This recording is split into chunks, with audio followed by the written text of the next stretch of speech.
Hello everyone and welcome back to the Unexplained Diaries. Here on this channel I share real-life encounters with beings from beyond the skies to help you unwind and drift off to sleep. Before we dive in, I would love to hear from you. Leave a comment and let me know where you're tuning in from. Now, find a comfortable spot, relax, and let's begin. A soft glow pressed through the edges of my curtains, thin and pale, like someone had parked a car right outside and left the high beams on. I squinted at it, still half in that heavy, fuzzy sleep where everything feels slow. I checked my phone on the nightstand. It read 2:18 a.m., no notifications, no missed calls, just the time and the dull blue screen. The glow didn't pulse or move. It just stayed there, seeping in around the fabric in a way that felt wrong somehow. Too even, too quiet. I rolled onto my back and listened. No engines, no footsteps, no voices outside, just the low hum of my fridge through the wall and the faint ticking of the old heater. After a few seconds, curiosity won out over comfort. I pushed myself up and crept over to the window, bare feet cold against the floorboards. I slid the curtain aside slowly, expecting to see a car or maybe some weirdo shining a flashlight around the yard. Instead, I saw the pale glow lifting upward. It rose straight up past the top of the window frame, soundless, smooth, like a dim orb or dome drifting into the dark. No flicker, no trail. Just a quiet retreat into the cloudy sky until the night swallowed it. The backyard looked normal again.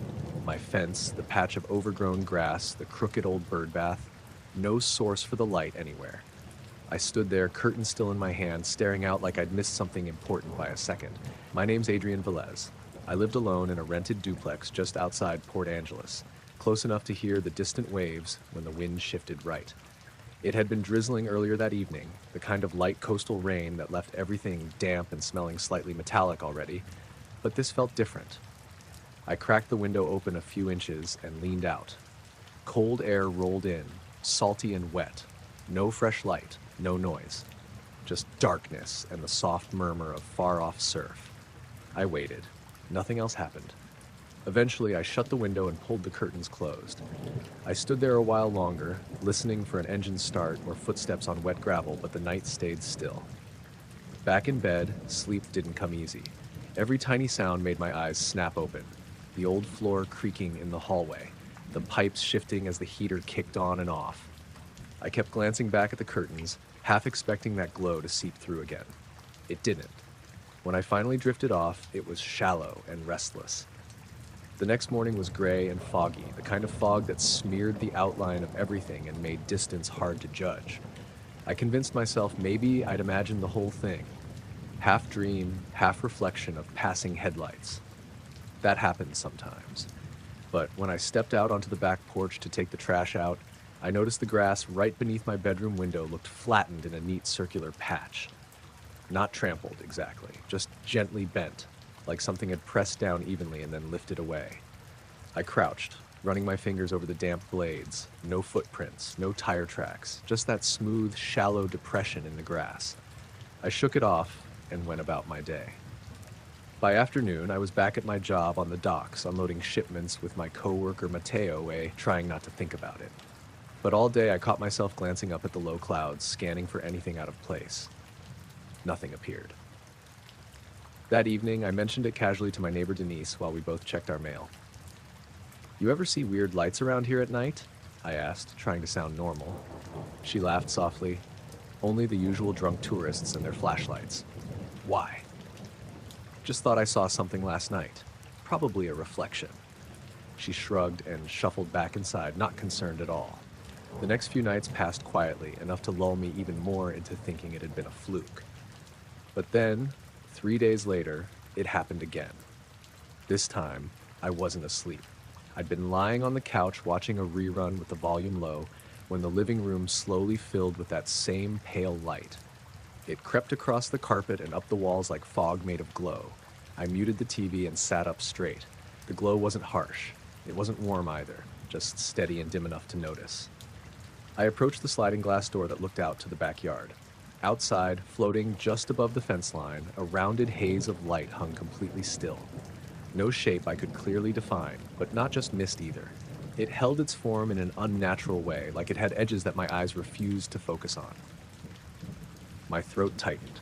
I stood there frozen, hand hovering over the door handle, unsure whether opening it was the worst decision or the only way to prove I wasn't losing it. The glow slid sideways, slow and deliberate, tracing along the top of the fence before drifting upward again into the fog, dissolving without a sound. The backyard returned to darkness. I looked at my phone again. 11:36 p.m. This time, the signal bars flickered and dropped to 0 before settling back. A chill crept along my arms. The air felt heavier for a moment, pressed flat and still. Even the distant ocean noise seemed to fade. I didn't open the door. I just stood there until my legs started shaking. That night, I double-checked every lock, every latch, every window. When I finally crawled into bed, I left the curtains slightly open, eyes fixed on the glass, replaying that silent upward drift over and over. Sometime after midnight, I heard a faint vibration through the floor, almost like a large truck passing, except there was no rumble to go with it. Just enough motion to make the water in the bedside glass ripple slightly. Then it stopped. No glow this time, no light, just subtle silence again. I stayed awake for hours, staring, listening, trying to piece together what kind of normal thing could cause all of this. Morning came slow and colorless. The fog clung to the edges of everything. I stepped outside again and noticed the same subtle flattening in the grass, extended farther this time, wider, almost like an impression from something round, but too light to leave actual marks. I felt embarrassed even thinking of it, but I still took a photo on my phone. When I checked the image later, the patch looked less defined than I remembered, just slightly darker grass. The following night, I didn't see the glow, but I smelled it instead. That cold metallic scent drifted faintly through my bedroom, sharp and clean, nothing like damp soil or ocean air. It lingered for a minute, then vanished as if someone had shut a door on it. I sat up, heart hammering, listening for movement outside. Nothing came. By the end of the week, I started wondering if the house itself felt different, like some part of my space was being observed quietly, without urgency, just a presence that arrived, hovered, and left. Then one night, it returned for the last time. I lay in bed with my eyes half closed when the pale glow pushed through the edges of my curtains again. Soft, steady, familiar in a way that made my pulse race. I slid the curtains open. The light hovered higher this time, just beyond the roofline, casting a faint sheen over the wet shingles and fence. Then slowly it lifted, as if responding to nothing but its own quiet timing, and drifted into the cloud cover above. The sky sealed behind it. The street stayed empty. No voices, no engines, just the distant hush of the ocean and the soft creak of my old house settling. I closed the curtains and stood there a long time, letting my eyes adjust back to darkness, trying to make any kind of sense of it all. Nothing else happened after that. No more pressing glow, no humming, no strange patches in the yard. But some nights, when the fog hung low and the curtains stirred slightly in the breeze, I still found myself staring at the window, waiting for that soft, shapeless light to quietly slide upward again. My headlights washed over something smooth and pale hovering just above the center of the road like a low floating pane of glass, and for half a second, my brain refused to label it as anything real. It didn't look like fog or dust or a puddle catching light. It looked solid, reflective, perfectly even. As soon as I hit the brakes and leaned forward, it disappeared, leaving only empty asphalt and a faint metallic smell drifting through my open window. I was driving south through the Flint Hills outside Council Grove, the kind of stretch where the road dipped and curved between dark grass ridges and patches of scrubby trees. It was close to midnight, heavy summer air, no wind. I'd taken that route 100 times after visiting my cousin Marco, and there was never anything out there except deer and the occasional farm truck. I slowed almost to a stop, heart thudding, scanning the road like I expected the thing to snap back into place. Nothing. Just blacktop and the weak white glow of my own beams. The smell stuck around though, cold and sharp, like I'd rubbed a coin between my fingers. I told myself it was just glare from a road sign or heat shimmer playing tricks, but the road signs were a mile back, and the night wasn't hot enough for that kind of distortion. The longer I sat there, the quieter everything felt. Crickets that had been chirping through the fields a second ago went silent. Even the faint wind I hadn't really noticed before felt like it had stalled. I eased the car forward again. The smell followed a little, then slowly faded. My mirrors showed nothing behind me, just my own tail lights reflecting off distant grass. A few minutes later, the radio crackled. Not static exactly, more like the sound of a tuning dial being brushed slowly. I hadn't changed channels. It had been playing low local ads before that, and now it was just a soft, uneven hiss. I tapped the dashboard and turned the knob, but it didn't clear. It just got quieter until the speakers went dead. That metallic scent returned in a thin thread through the stale air. I rolled my window up a little, like that would explain anything, and kept driving, trying to focus on the white lines undulating ahead of me. That's when I noticed the clock on the dash looked off. I could have sworn when I left Marco's place it was 10:52. Now it read 11:41, and I hadn't been on the road nearly that long. I glanced down at my phone in the cup holder. No signal. Not even one bar. Just that hollow, no service message glowing on black. That never happened out there unless you went way farther south. The road curved left and dropped into a low valley. As I came down the slope, my headlights caught it again. The surface hovered in the middle of the lane about 10 feet ahead. Larger this time. Smooth. Almost pearly. It reflected my lights clearly, like a faint mirror, but it didn't shine back. Just swallowed the beams like they were sliding off wet stone. No way to judge depth. It felt like looking at something that wasn't supposed to occupy space. I slowed with trembling hands, foot barely touching the brake. The closer I got, the more that metallic scent sharpened, cold and sterile. When I was about 30 feet from it, it drifted sideways. Not forward or back, just slid slowly to the right toward the tall grass, still suspended, perfectly level. Then it faded, like someone lowering the opacity of a film until it was gone. The fields swallowed the darkness whole. I sat there with my car idling, throat dry, trying to process what I'd just watched move away like a thought changing its mind. A low hum crept up through the floorboards. Not loud, more vibration than sound. The steering wheel trembled faintly under my palms. My side mirrors quivered just slightly. The hum deepened for a second, then flattened out into silence. A cloud passed over the moon, and the road fell even darker. I swallowed and pressed the gas. The car rolled forward, tires whispering over asphalt. I didn't look to the sides anymore. I just focused on staying steadily between the lines, as if veering even an inch might trigger whatever that thing had been to come back. Every so often I caught flickers in the corner of my eye, like pale reflections far out in the grass, moving parallel to the road. When I tried to focus on them, they vanished. My phone buzzed suddenly on the console. No vibration sound, just the screen lighting up. It was a text from my sister Lila, timestamped 10 minutes earlier. "You okay? You left kinda weird." I stared at it, confused. I hadn't told her I was leaving that late. I typed back, "Yeah, just driving home. Why?" The message sat unsent.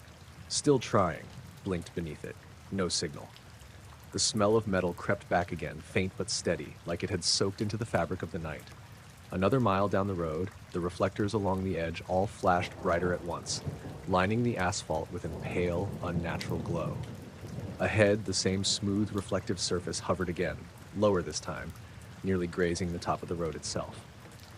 It didn't move as I approached, it just waited, silent and even, occupying space like it belonged there more than the night did. I slowed to a crawl. My breaths came shallow. The inside of the car felt too small. The hum returned, stronger now. The air around me pressed inward, thick and heavy. The headlights bent slightly against the surface, like light folding rather than landing. Then a few feet before I would have touched it, the surface lifted gently, almost lazily, and drifted upward into the dark sky. It didn't rush, it didn't dart. It ascended straight and steady until my lights couldn't reach it, until even the faint reflection vanished into black. Everything fell quiet again, no humming, no vibration, just the engine idling and my own breathing. The metallic smell thinned, then disappeared completely. I sat there longer than I meant to, hands still clenched on the wheel, eyes fixed on the empty spot where it had been. The sky looked normal, no stars blocked, no shapes moving, no sign of anything strange. Eventually, I forced myself to drive on. The rest of the trip passed in uneasy silence. The radio stayed dead. My phone kept searching for signal. A thin layer of sweat clung to the back of my neck, even though the air had cooled. When I finally pulled into my driveway, my porch light flickered once and steadied. The house looked exactly how I'd left it, quiet, still. As I stepped out of the car, the faintest trace of that metallic scent lingered around the hood, then vanished like breath in cold air. Inside, the clock read 12:06 a.m. My phone pinged finally as signal returned. 3 new texts from Lila, the oldest one timestamped from almost an hour earlier. You left in the middle of the story. Everything good, Eli? I stood there in the quiet kitchen, trying to line it all up in my head, trying to find the moment where time slipped, or the road bent, or that surface appeared. Outside, far off across the fields, something caught the moonlight briefly. A small pale shimmer, then darkness again. I didn't go to the window. A low droning sound rolled over my roof, steady and deep, like a giant appliance running just out of sight. It wasn't loud enough to rattle anything, but it was heavy, like pressure on the air. I lay there for a second, staring at the ceiling, trying to figure out if it was a helicopter, some kind of truck, or just something in my own head. I checked the clock on my nightstand, 5:12 a.m. The sky outside was still dark blue, but light was starting to leak into the edges of the curtains. Early morning haze hung over the neighborhood, the kind that made everything feel muted and far away. The droning kept going, unbroken. No rise or fall, no change in pitch. Just a flat, constant hum like it had no engine or rhythm behind it. I swung my legs out of bed and crossed to the window. When I pushed the curtains aside, nothing looked out of place. The street was empty. No headlights, no flashing lights, no movement. But the sound stayed, hovering somewhere above the house. Then it stopped, so clean and sudden that it felt like someone had hit a switch. Right after the silence, every bird around my yard burst into noise all at once. Crows, sparrows, whatever else lived in the trees behind the houses. It was chaotic and sharp, like they'd been frozen and released. My skin broke out in goosebumps. I stood there, hands on the window frame, trying to understand the timing of it. The world felt too alert, like everything had jumped at the same moment. My name's Callum Price. I'd moved to the outskirts of Red Bluff about 6 months earlier for a job inspecting irrigation systems. Quiet place. Flat land, dry heat, lots of open space, and low trees. Most mornings were just wind and the occasional tractor miles down the road. I stepped outside barefoot, the porch boards cool and slightly damp from overnight dew. The sky had that pale washed look, like light was being strained through thin clouds. I looked straight up, squinting, but there was nothing. No aircraft, no blinking lights, no shadow passing over the roof. Just empty sky. The birds eventually settled back into their scattered calls. I stood there a while longer, waiting for the droning to come back, listening for any hint of movement. Nothing did. I went back inside, made coffee, tried to convince myself it had been some distant plane or heavy equipment warming up somewhere. But even as the day went on, that flat hum stuck in my head like a memory of pressure. Around noon, I mentioned it to my coworker Diego while we drove out to check a pump system near the North Fields. "You hear a big drone this morning?" I asked. He frowned. "Not really, just crickets." "Why?" "Sounded like something hanging over my house for almost a minute." He shrugged. "Probably a military chopper or something. They test all kinds of stuff out here. Except it hadn't moved. It hadn't sounded mechanical. It hadn't felt normal. That night, the air stayed warm even after sunset. A dry breeze pushed through the open windows, carrying the smell of dust and cut grass. I lay on the couch with the TV on low when the faint hum returned. This time it was softer, like it was farther away, but unmistakably the same. A smooth vibration that didn't echo, that didn't bounce, didn't interfere with anything else. I muted the TV and listened. The sound seemed to hover somewhere just above the roofline again, steady and wrong. My heart climbed into my throat. I stepped outside slowly, testing each footfall as if the air itself might react. The sky was dark now, no stars visible through the thin streaks of cloud. The sound continued, filling the space above me but giving no direction, no source. Then again, it stopped. And again, the silence cracked open with a sudden rush of bird calls. Even the ones that should have been asleep shrieked and fluttered, wings beating against leaves and fences. It felt rehearsed, timed, too precise. I stood in the middle of the yard, every muscle tight, staring upward. A faint chill crept along my arms despite the warmth. After a few moments, everything settled. The night returned to its usual quiet, but the calm felt thin after that, like a surface stretched too tight. Over the next few days, the pattern repeated in small ways. Not always the same hour, but around dawn or just after nightfall. The droning would appear without warning, last close to a minute, then stop. And every time it did, the birds erupted as one. By the fourth time, I noticed something else. During the hum, the air felt heavier, like walking into invisible humidity. The wind stilled completely. Even the leaves froze in place, like the world paused while that sound hovered above. I started keeping the porch light on, even during the day sometimes, just to feel less exposed. One evening, right as the light was fading, I stood on the porch waiting for it, watching the sky, listening for the first hint of vibration. It arrived softer than before, like it was being filtered through a layer of thick air. My ears felt slightly full, like when you shift altitude too fast. I whispered, "What is that?" out loud, even though no one was there. The low hum wrapped around the house for nearly a full minute, then cut off again like a cord had been pulled. Every bird responded instantly, frantic and sharp, breaking the silence with a sound that felt too alive compared to everything else.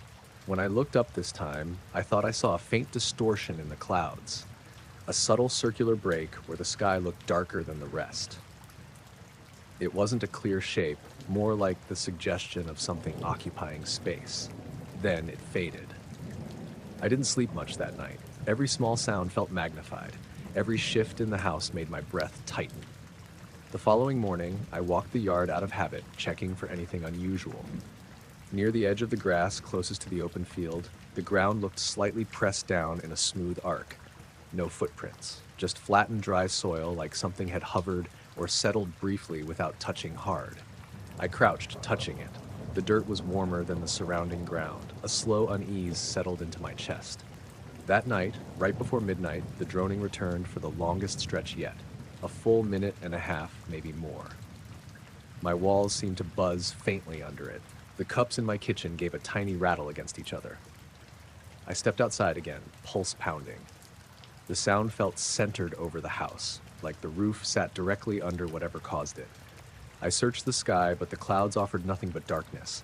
When it finally cut off, the birds exploded into noise so loudly it startled me back a step. Wings flapped, twigs snapped, leaves rustled wildly. Then it all fell quiet again. The rest of the night passed without another incident, but the air felt slightly different afterward.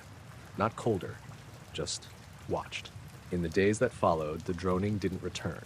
The birds went back to their normal patterns. The yard looked ordinary again, but every evening, when the sky dimmed and the wind fell still, I caught myself listening for that flat, heavy hum, for that unnatural pause before every living thing burst into sudden sound. And sometimes, when the night stayed too quiet for too long, I stood on the porch and searched the dark above my roof, wondering if it was just waiting for the right moment to come back. A tight cluster of stars over the eastern ridge started flickering so fast it looked like someone messing with a light dimmer. The sky around them stayed normal, steady and quiet, just that small patch pulsing strangely, then going completely dark for a few seconds. When the stars blinked back into place, one of them was gone. I stood there with my coffee half raised, staring up like my eyes had glitched instead of the sky.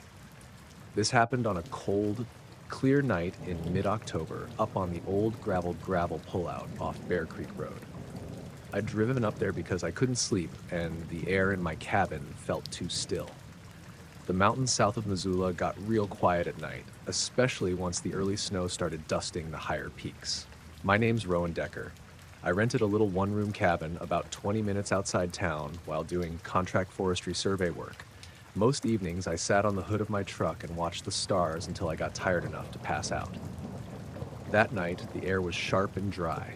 No clouds, no wind, perfect visibility.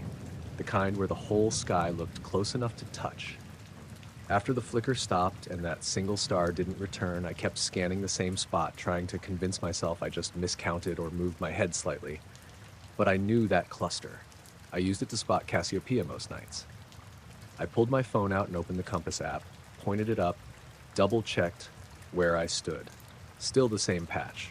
The night stayed silent, no hum, no breeze, just the faint scrap of dry grass moving slightly downhill. I told myself to relax and took a sip of coffee. Bitter, already cooling. When I lowered the mug, the same cluster flickered again, even faster this time, like static sparking across a screen. Then it happened. The stars dimmed altogether and went out completely. Not the whole sky, just that small, perfect section, like a hole punched through the night. The darkness looked deeper there, thicker somehow. I held my breath without realizing it. After maybe 3 seconds, the lights returned, but it wasn't identical. One point was missing. The shape of the cluster was slightly uneven now, like a tooth gap. I whispered, "That's not right," even though no one stood near enough to hear. A slow unease crept down my shoulders. I scanned the rest of the sky, half expecting something to drift across or flare up, but everything else stayed normal. The moon sat low and thin over the pines. No planes, no satellites. I waited. 5 minutes passed. Nothing changed. I climbed back into the truck and sat there with the engine off, just watching through the windshield. I kept replaying the flicker in my head, trying to make logical sense of it. Satellites don't behave like that. Meteors don't blink in place. The night grew colder. My breath fogged faintly. Then I noticed something else. The birds, which usually made occasional rustling sounds in the trees, even at night, stayed absolutely silent. No wings, no chirping. Even the crickets that usually stubbornly carried on this late in the season had gone quiet. It felt staged. I stayed longer than I meant to, long enough for the inside of my truck to feel like a freezer. When nothing else happened, I drove back down the gravel road, tires crunching through loose stone.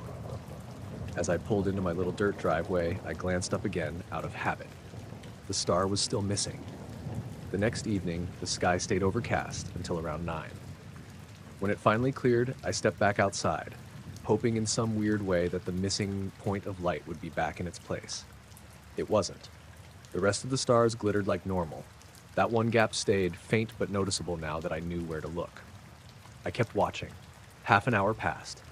Then the cluster flickered again, slower this time, like blinking eyes. The pulse spread slightly wider, affecting more stars around it. My heart started to pound. The lights went out a third time, the dark patch perfectly circular. When they came back, the missing star still didn't return. Instead, I thought I saw a very faint, dull glow drifting just beneath that darkened space, almost like something soft moving through ink. I blinked hard, rubbed my eyes, looked again. The glow drifted sideways and then faded. No sound followed, no rush of wind, no vibration underfoot, just the awareness that the sky had behaved in a way it wasn't supposed to. Over the next few nights, subtle changes kept happening. One evening, the stars above my cabin looked slightly smeared in that same section, like a barely visible blur moving back and forth. Another night, the air felt heavier whenever I stood directly under that patch of sky, like invisible humidity pressing down. I started sleeping with the curtains closed.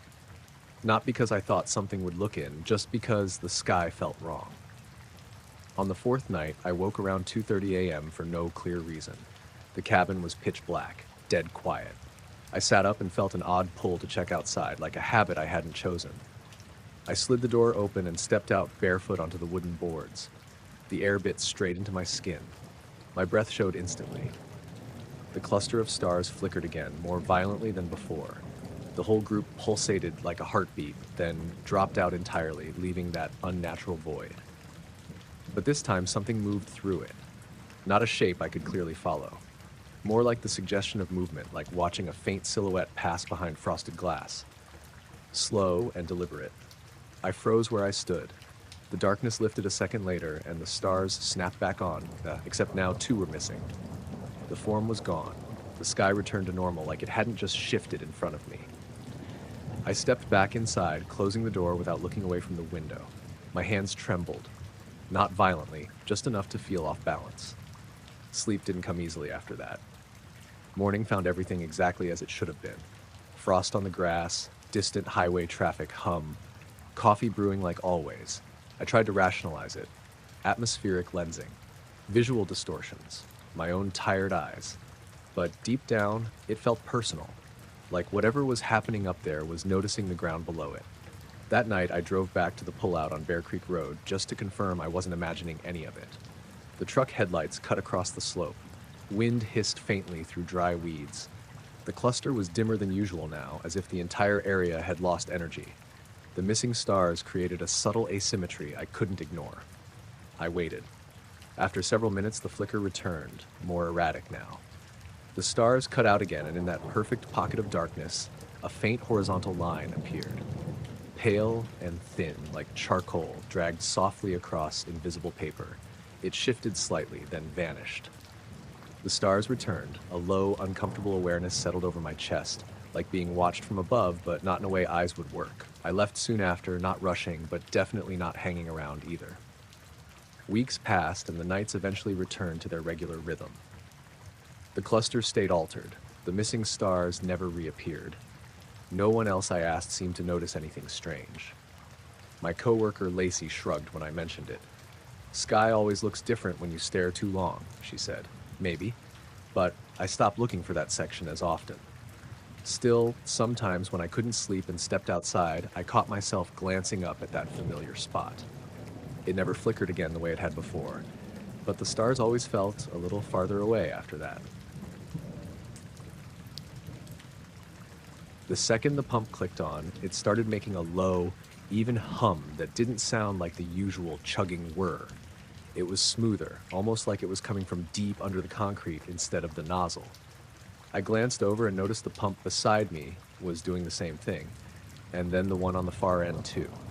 All of them vibrated faintly, humming together like they'd synced up. I looked around the station, half expecting someone to explain it or laugh about it.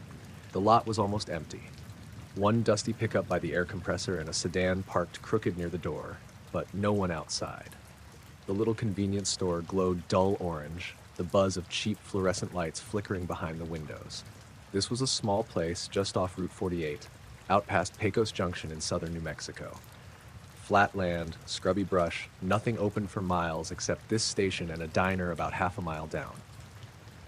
It was close to midnight and still warm, that dry desert heat that never really went away. My name is Darren Holt. I'd been driving back from my cousin Reese's place in Las Cruces after helping him move some furniture. I'd left later than planned because we kept getting sidetracked, talking about nothing. By the time I hit this stretch of road, my gas light had been on long enough to make me nervous. As the tank filled, the hum grew a little louder, like it was building up instead of tapering off. I put my hand against the metal body of the pump and felt a steady vibration running through it. Not violent, just enough to feel wrong. Then I noticed the sky. Above the station canopy, a pale white glow drifted slowly from west to east, just high enough to clear the roof.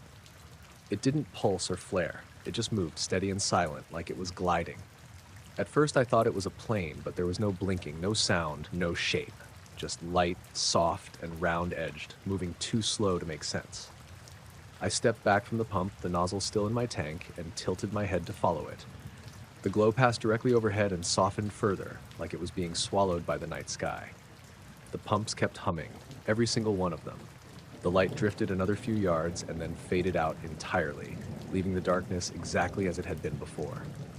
No streak, no afterimage. The humming didn't stop. I turned in a slow circle, watching the edges of the sky, my palms damp despite the dry air. My breathing sounded too loud in my own ears. "Hello?" I called out, not even sure who I was talking to. No response. I walked over to the store door and glanced inside. The cashier, a guy in his late 40s with thinning hair and heavy eyelids, was leaning on the counter, staring down at his phone. He didn't look surprised or confused, just bored. I pushed the door open and the bell chimed. "You hear that?" I asked, nodding toward the pumps. He barely looked up. "Hear what?" "The pumps. They sound different." He tilted his head, listened for about half a second, then shrugged. "They always do that sometimes." "All at once, though?" "Old wiring," he said, already turning back to his screen. I walked back outside, feeling weirdly exposed under the open sky.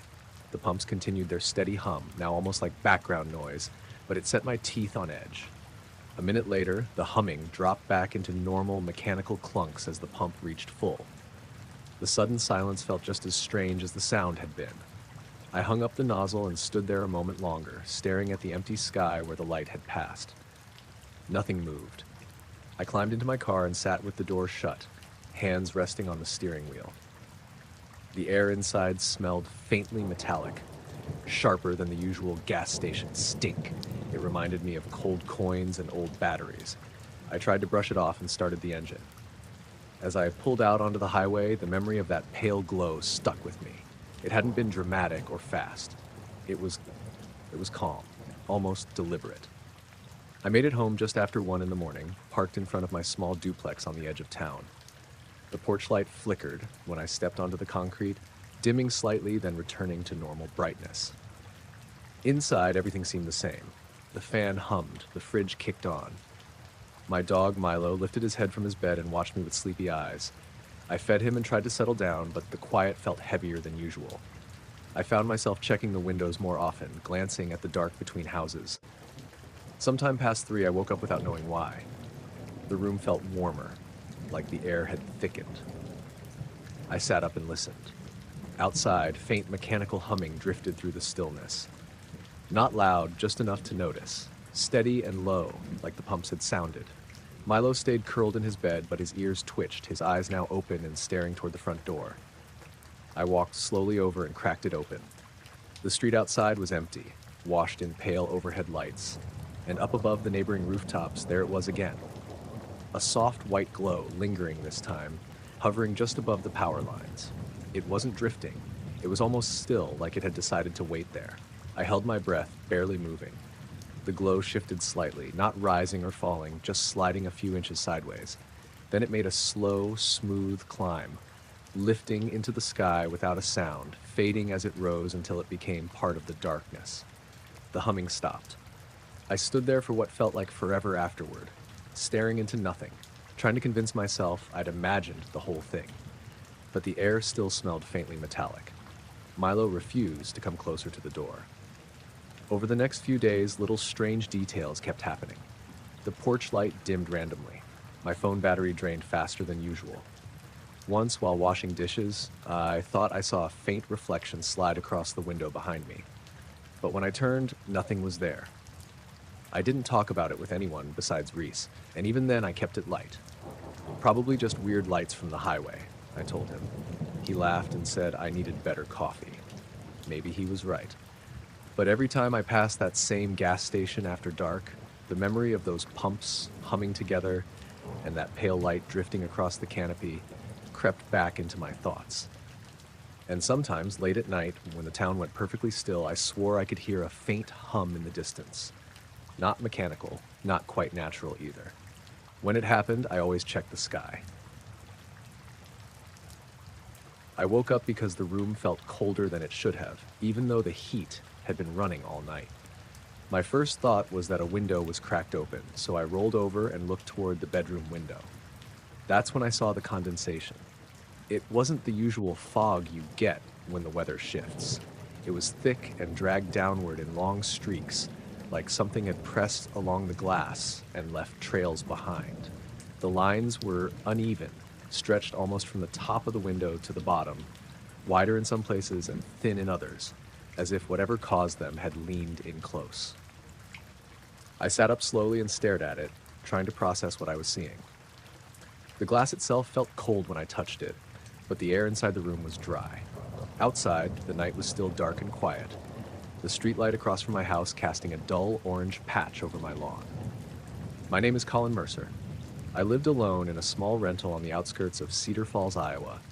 It wasn't a creepy place, just a simple one-story house with thin walls and creaky floors. I'd lived there a little over a year, and nothing like this had ever happened. I pulled the curtain back completely and leaned closer. The streaks were clearer now, like greasy fingerprints smeared vertically, but larger, spaced several inches apart. I couldn't figure out how anything could have done that from the outside without leaving marks on the sill or frame. I opened the window a couple inches and stuck my head out. The air smelled damp, like rain had passed earlier, but the yard was empty. No footprints, no disturbed grass, just the soft hum of insects and the distant roll of a car on the highway. I shut the window again and wiped at the glass with my sleeve. The streaks didn't disappear right away, they smeared further before finally thinning out. That should have made me feel better, but it didn't. I checked the rest of the house after that. Living room, kitchen, back hallway. Everything looked normal. The back door was locked. The porch light still worked. My phone said it was 3:18 a.m. I tried going back to sleep, but my mind wouldn't settle. Every small sound felt louder. The fridge clicking on, the pipes shifting. I kept imagining slow pressure on the window again, something outside I couldn't see.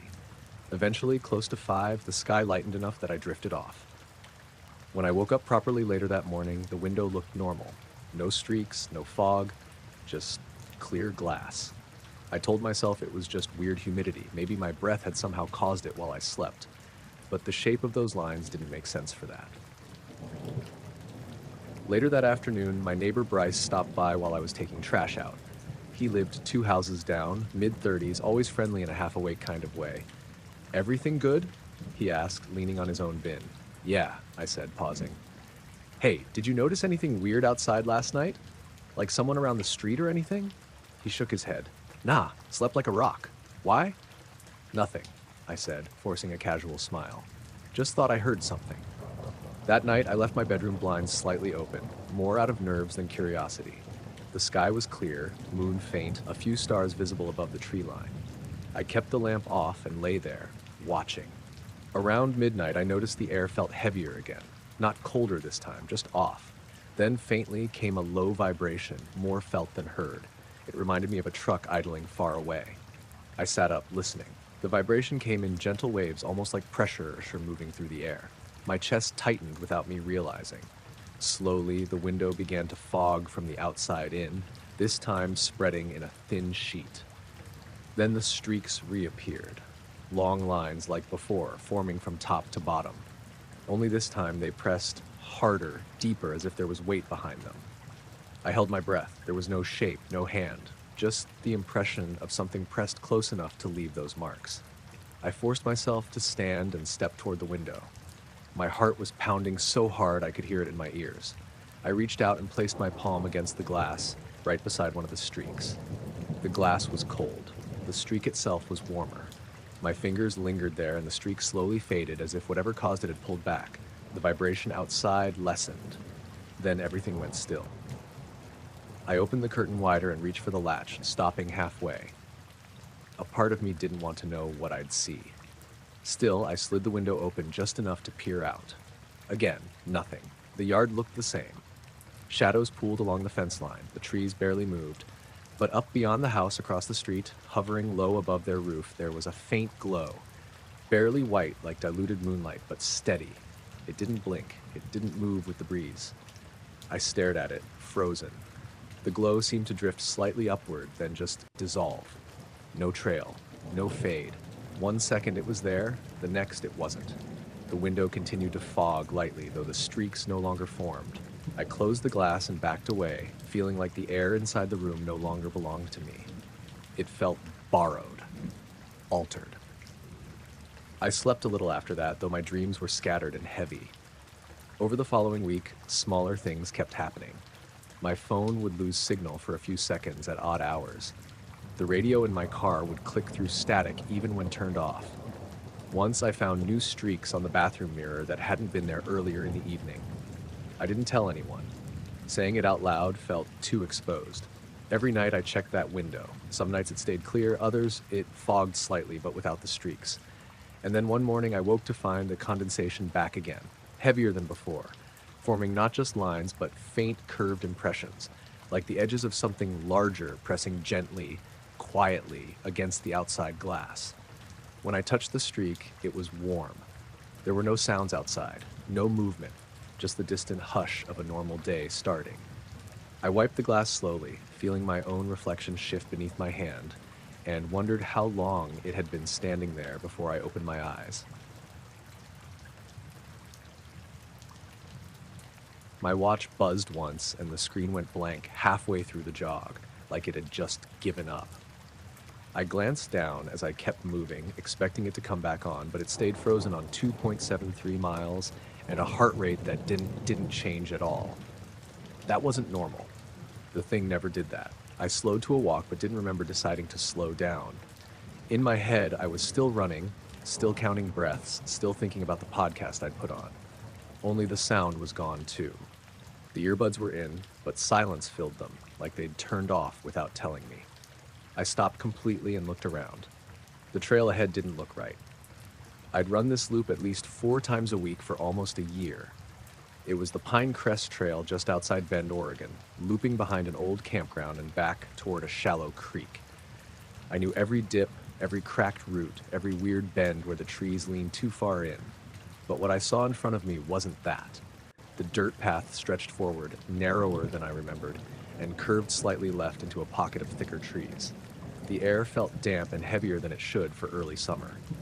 A low fog clung to the ground just enough to smudge the view past 20 feet. I spun around confused, expecting to see the familiar clearing behind me. Instead, the trees looked the same in every direction.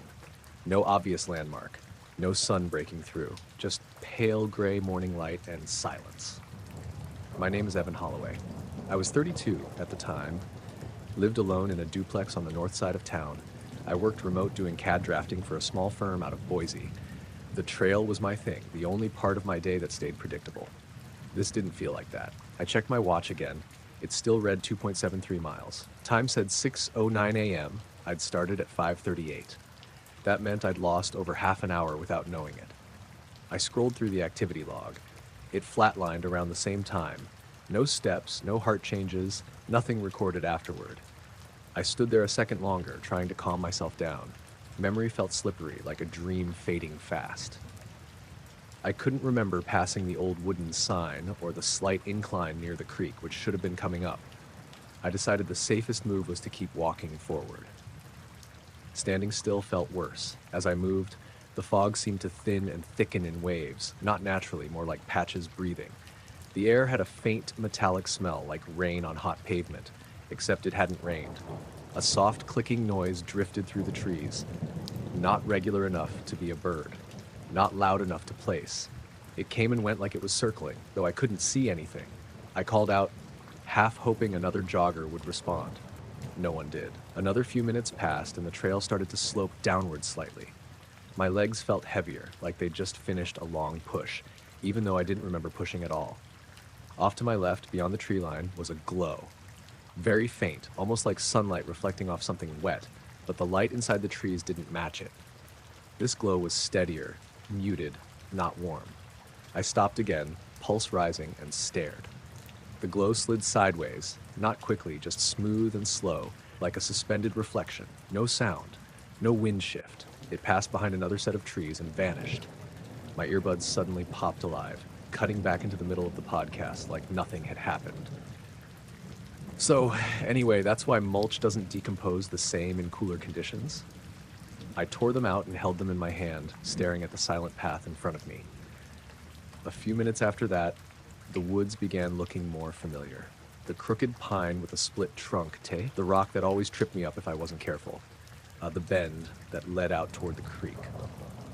Relief hit me all at once, but the confusion didn't fade. When I checked my watch again, the time read 6:41 a.m. The run had restarted on its own, but the graph had a clean gap where those minutes had been, like they never existed. I jogged the rest of the way back in a haze, keeping my eyes locked forward, ears tuned for anything out of place. By the time I reached the trailhead, the fog had lifted to a normal morning haze. A couple of hikers waved. Everything felt ordinary again, but too neat now, too settled. At home, I sat on the edge of my couch and scrolled through the map on my watch. The GPS line didn't show a detour. No wrong turn, no deviation at all. It simply stopped, then resumed on the same path. I spent the rest of the day half distracted, jumping at small sounds, replaying the pieces I couldn't remember. That night, the sleep I got wasn't real rest. I kept seeing the pale light between the trees, that steady, sideways movement. The next morning, I woke up early and checked my watch again. Full battery. No errors, no sign anything had happened. I told myself I wouldn't go back out there, that I'd take a break. Maybe stick to the gym for a while. 3 days passed before I tried again. This time I went in the late afternoon. Clear skies, warmer air, dry ground. Everything normal. I stayed hyper-aware, eyes scanning everything, footsteps steady. Nothing strange happened for the first 20 minutes. No lights, no clicking. Then the air shifted again. Same heaviness, same faint metallic tang. My smartwatch buzzed softly but didn't go dark. Instead, the screen flickered, brightened, then returned to normal. I slowed and looked around instinctively. Maybe 30 feet ahead, tucked just off the trail, something reflected the light wrong. Not shining, not glowing, just dull and smooth, like a curved surface catching the wrong angle of sun. It didn't move. It didn't shimmer. It just existed. I didn't step closer. Instead, I reversed direction slowly, keeping my eyes locked on it until it slipped behind the trees. When I got home, my watch had recorded the entire jog this time. Except again, there was a small, flat stretch in the data, just a minute long, where motion dropped to 0, even though I remembered never stopping. I showered, sat on my bed, and checked outside through the window. Everything looked normal. No fog. No glow. But the metallic smell lingered faintly in the air, and I couldn't shake the feeling that the trail hadn't changed at all. Something else had. The glow started low, barely noticeable at first, like someone flicked on a weak light behind the far end of the skyline. I was sitting on my tiny third-floor balcony in Tacoma, just killing time after a long shift. My name is Curtis Molina, and at that point the day had already felt stretched thin. It was late evening, warm but sticky. The kind of summer air that clung to your skin even after the sun dipped down. I leaned back in the cheap plastic chair and watched the glow creep upward from behind a blocky office building about 2 streets over. It moved slow and steady, not like headlights or a plane. It had no trail, no flicker, just a dull, even light, almost like fog lit from the inside. Then it stopped, right there, midair, hovering between the rooftops and the clouds. No sound, no movement. It just hung there for a second too long, and then it thinned out, like it evaporated and disappeared. I stayed frozen, beer halfway to my mouth, trying to figure out what I'd just seen. The sky went back to normal, a deep fading blue with the usual distant city glow near the horizon. I told myself it was probably just some weird reflection or construction lighting, but I didn't feel convinced. Over the next few nights, I kept finding excuses to sit out there. Same chair, same balcony rail, same view. Nothing weird happened at first. Just the normal sounds of traffic, someone's dog barking 2 buildings over, a couple arguing somewhere down the block. Then 3 nights later, the power briefly dimmed in my apartment. Not fully out, just low enough that the overhead light in the living room flickered and came back softer than before. My phone charger blinked once, then stayed on. I stepped outside and the glow came back. Same spot, same slow rise, same spot midair. This time it lingered for longer, maybe 5 or 6 seconds, then drifted slightly to the right before fading again. No sirens, no reaction from any neighbors, no voices, just quiet, like the whole section of air was holding its breath. The next day at work, I mentioned it casually to my coworker Janelle. Just a quick, "Hey, did you notice weird lights last night?" She shrugged and said she hadn't seen anything. I laughed it off and dropped it. But that night, a new sound started. Around 11:40 p.m., while I was scrolling through my phone, a low humming came from outside. Soft, steady, not mechanical like an AC unit or a fan. It felt closer, too, like it was right above me, but not loud enough to echo. I stepped out again. No glow. But the hum stayed for almost a minute before tapering off slowly, like something gliding away. I slept badly after that. Light sleep, broken dreams, the kind where you feel watched even when you're alone. 2 nights after that, I noticed a new detail. The glow returned, but this time it wasn't alone. Faint shadows bent strangely around it, like the light was shaping the air instead of passing through it. It didn't cast normal reflections on windows or glass, just absorbed into the dark sky above. It rose, paused, then sank slightly like someone testing it, before sliding back down behind the same building where it first appeared. I walked out to the edge of the balcony and leaned forward, trying to see if anything moved on the rooftop below. Nothing. No people. No antennae. Nothing that could explain it. Another few nights passed. The glow came and went. Sometimes higher, sometimes barely peeking over the roofline. No pattern I could figure out. Then something off happened inside. I was sitting in the living room when I noticed my digital clock on this flash the wrong time. It said 2:17 a.m., but my phone read 1:59. A few moments later, the stove clock corrected itself without any buttons pressed. The air smelled faintly sharp, almost like burnt metal, but there was no smoke, no burning wires, nothing obvious. I walked into the bedroom and realized the curtains were moving even though the windows were shut. When I pulled them aside, the glow was already there, brighter than before, just hovering in that same suspended space. This time it didn't rise. It stayed exactly where it was, just steady and quiet, like it was waiting. And this time I felt it. The pressure in the air, a subtle heaviness pressing down on my ears and chest, like when an elevator slows too abruptly. A soft clicking noise echoed faintly, not from any one direction, more like an ambient pulse layered into the night. I stood there, heart beating way too fast, unsure if stepping back or staying still was the right move. It remained there another 10 seconds. Then it dimmed and vanished, like a light switched off miles away. The pressure vanished with it. No sound followed, no fading trail, just gone. That night I barely slept. When I checked outside early the next morning, the sky was normal. A few birds perched on the wires, people jogging past, life exactly how it was supposed to look. But my balcony railing felt cool in an odd way, colder than the air should have made it. The next evening I noticed something else. My neighbor across the way, a guy named Marcus who mostly kept to himself, was standing on his own balcony longer than usual, staring in the same direction. When I stepped out, he glanced over and hesitated before asking, "You seen that light too?" I froze. "You mean over there?" He nodded slowly. "Yeah, been happening for a bit, right?"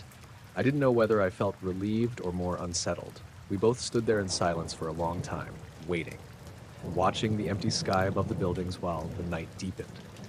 And when the glow finally came again, faint and quiet and deliberate, we didn't say anything. We just watched it rise, pause midair, and dissolve. Neither of us tried to explain it. We both pretended it wasn't happening. And eventually we went back inside like nothing had changed. But the hum came back even after the glow disappeared. And I could still feel that faint pressure in the air, long after the night settled back into normal.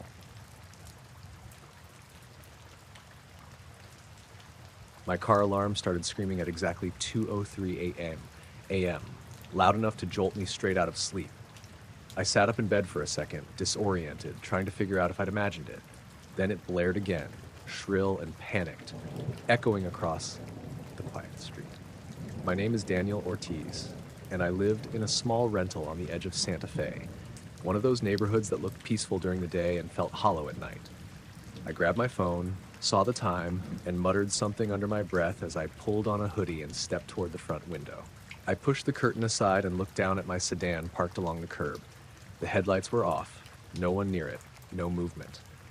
But right there, hovering maybe a foot above the hood, was something I couldn't make sense of. A faint shimmer, almost like heat rising off asphalt, except it held a loose shape. Not solid, not smoke, just a thin, wavering glow that looked like light bending around nothing. The alarm cut off on its own, leaving everything dead silent. The shimmer hung there for maybe 3 seconds more, then thinned out and vanished like it had never been there. I stood frozen, staring through the window, waiting for something else to happen. Nothing did. No footsteps, no engine starting, no dogs barking, just the normal distant hum of the city and the occasional rustle of tree branches. I stayed by the window for another full minute before finally heading outside. The night air was cool and dry, and the streetlight cast that dull orange glow over everything. I walked around the car, checked the doors, the hood, the trunk. Everything was locked. No scratches, no dings, nothing disturbed. Still, I didn't feel right about it. The next couple nights went by normally, at least on the surface. I kept checking outside before bed, half expecting to see that shimmer again. Nothing. The car stayed quiet. I almost convinced myself it was a trick of sleep or some random electrical glitch. Then 3 nights later, I noticed something else. Around midnight, while I was washing dishes, my kitchen lights dimmed slightly. Not fully off, just weaker for a second, then back to normal. At the same time, I heard a low, distant hum, like the faintest vibration rolling through the air. It lasted maybe 20 seconds and slowly tapered away. I stepped outside onto the porch and scanned the street. Everything looked normal, no shimmer, no movement. The odd feeling stuck with me though, like something was replaying a moment it wasn't done with yet. 2 nights after that, the alarm went off again. Same time range, 2:10 a.m. This time I was already half awake, restless, scrolling on my phone. I moved to the window and looked down fast. The shimmer was back, suspended above the hood, brighter than before, but still faint, like a veil of light that refused to fully show itself. It didn't cast shadows or reflect off nearby surfaces. It just existed. It hovered there, perfectly still, and I realized the air felt wrong. Thick, pressurized, like the moment before a storm breaks, except the sky was clear. A faint clicking sound started, almost like glass lightly tapping together somewhere just beyond hearing range. It wasn't coming from the car. It wasn't echoing from the houses. It just filled the space around it. After several seconds, the shimmer folded inward on itself, shrinking slightly, then disappeared. The clicking stopped. The alarm went silent. I didn't go back to sleep after that. The next morning, I asked my neighbor Carla if she'd heard my car alarm the night before. She said she heard it but didn't see anything strange. Just shrugged it off like it was some broken sensor. A week went by without anything happening. I tried to return to normal, work, errands, random evenings on the couch, but every night I checked the car before bed, looking for any sign of that same presence. Then it happened again, but not with the alarm this time. I was on my way home, late from a closing shift, when I noticed my street seemed darker than usual. One of the streetlights flickered as I pulled in, then steadied. As I turned off the engine, the same faint hum slid through the air, like a low note you feel more than hear. I stepped out of the car and immediately saw it. Not on the hood this time, but hovering above the windshield, drifting slowly from left to right. The shimmer wasn't sharp or defined. It moved with a strange control, like it observed rather than floated. I stood there, keys still in my hand, unsure whether to move closer or not move at all. The air around me felt heavier with every step I took toward it. My ears popped lightly, like when altitude shifts. I got close enough to see faint ripples inside the shimmer, like something moving beneath the surface of the light itself. No words, no sounds, just that hum. It lingered maybe 10 seconds, then rose upward in a smooth, steady motion and faded into the dark sky, leaving nothing behind except normal air and deep quiet. When I finally went inside, my phone showed I'd been standing there longer than I thought. Almost 15 minutes had passed. I didn't remember all of those minutes. The next day felt slightly off, not in a dramatic way, just subtle things. My watch read a different time than the microwave by several minutes. My car clock reset itself without me touching it. The air still smelled faintly metallic around the vehicle. I kept expecting someone else to mention something, but no one did. That night, I didn't sleep much. I stayed awake, listening for any sound outside, any hint of that low hum. Around 3 a.m., my car alarm didn't go off, but my interior lights flickered inside the house. When I looked out the window, there was no shimmer this time. But the hood of the car reflected something faint from above, a pale glow that wasn't coming from any nearby streetlight. I stepped outside slowly, heart racing, scanning the open air above the roof of my house. Nothing visible, just the same heavy stillness. After a minute or two, the pressure faded and normal night sounds returned. The wind picked up slightly. A dog barked in the distance. Somewhere, someone's TV turned on. Everything looked ordinary again. But every time I walked past my car after that, I couldn't shake the feeling that something invisible had been there, lingering just above the metal, aware of me in a way I couldn't explain. The alarms never sounded again. The shimmer never returned. But some nights, when the air felt quiet in that wrong way, I still found myself staring out the window at the hood of my car, waiting for the light to come back. A point of light blinked twice, paused, then blinked again, perfectly even, like someone tapping a code they knew by heart. I stood in my parents' backyard with my hands shoved in my hoodie pockets, staring up into a sky that should have been normal and calm. It was just after 11 p.m., cool for early fall, and the only sounds were crickets and a faint breeze moving through the mesquite trees along the fence line. My name is Caleb Moreno, and I'd come out there to clear my head after a long day at the auto shop. My mom, Rosa, had gone to bed already. The house behind me was dark except for the porch light. The blinking point held still in the same patch of sky, not drifting like a plane. Blink, blink. pause, blink, blink. The pattern stayed exact. I watched for at least 20 seconds, expecting it to fade or move, but it didn't. Then, without any easing or arc, it streaked sideways and vanished, faster than anything I'd ever seen. No trail, no fading, just gone. I kept staring at that empty spot, trying to make sense of it. Satellites didn't move like that. Planes didn't either. I stood there longer than I meant to, waiting for another sign of movement. Nothing happened. I finally went back inside and tried to shrug it off, but the image stayed locked in my head.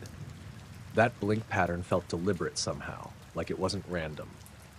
The next few nights, I found myself going back outside around the same time. I didn't tell anyone. It felt weird to even think about explaining it. On the fourth night, the air felt heavier, damp like it might rain, even though the forecast said clear. The stars were out again, and I leaned against the back fence, looking up. After about 10 minutes, I saw it again. Not blinking this time. Just a faint, steady point sitting where no star should have been. It looked slightly off compared to everything else, like it wasn't quite part of the sky. I squinted, trying to focus. It blinked twice. The same pause, then twice again. My stomach tightened. The repetition made my chest feel hollow, like something unseen was aware I'd noticed. The light stayed still for several seconds before slowly dimming, not disappearing, just becoming harder to see until it blended back into the rest of the sky.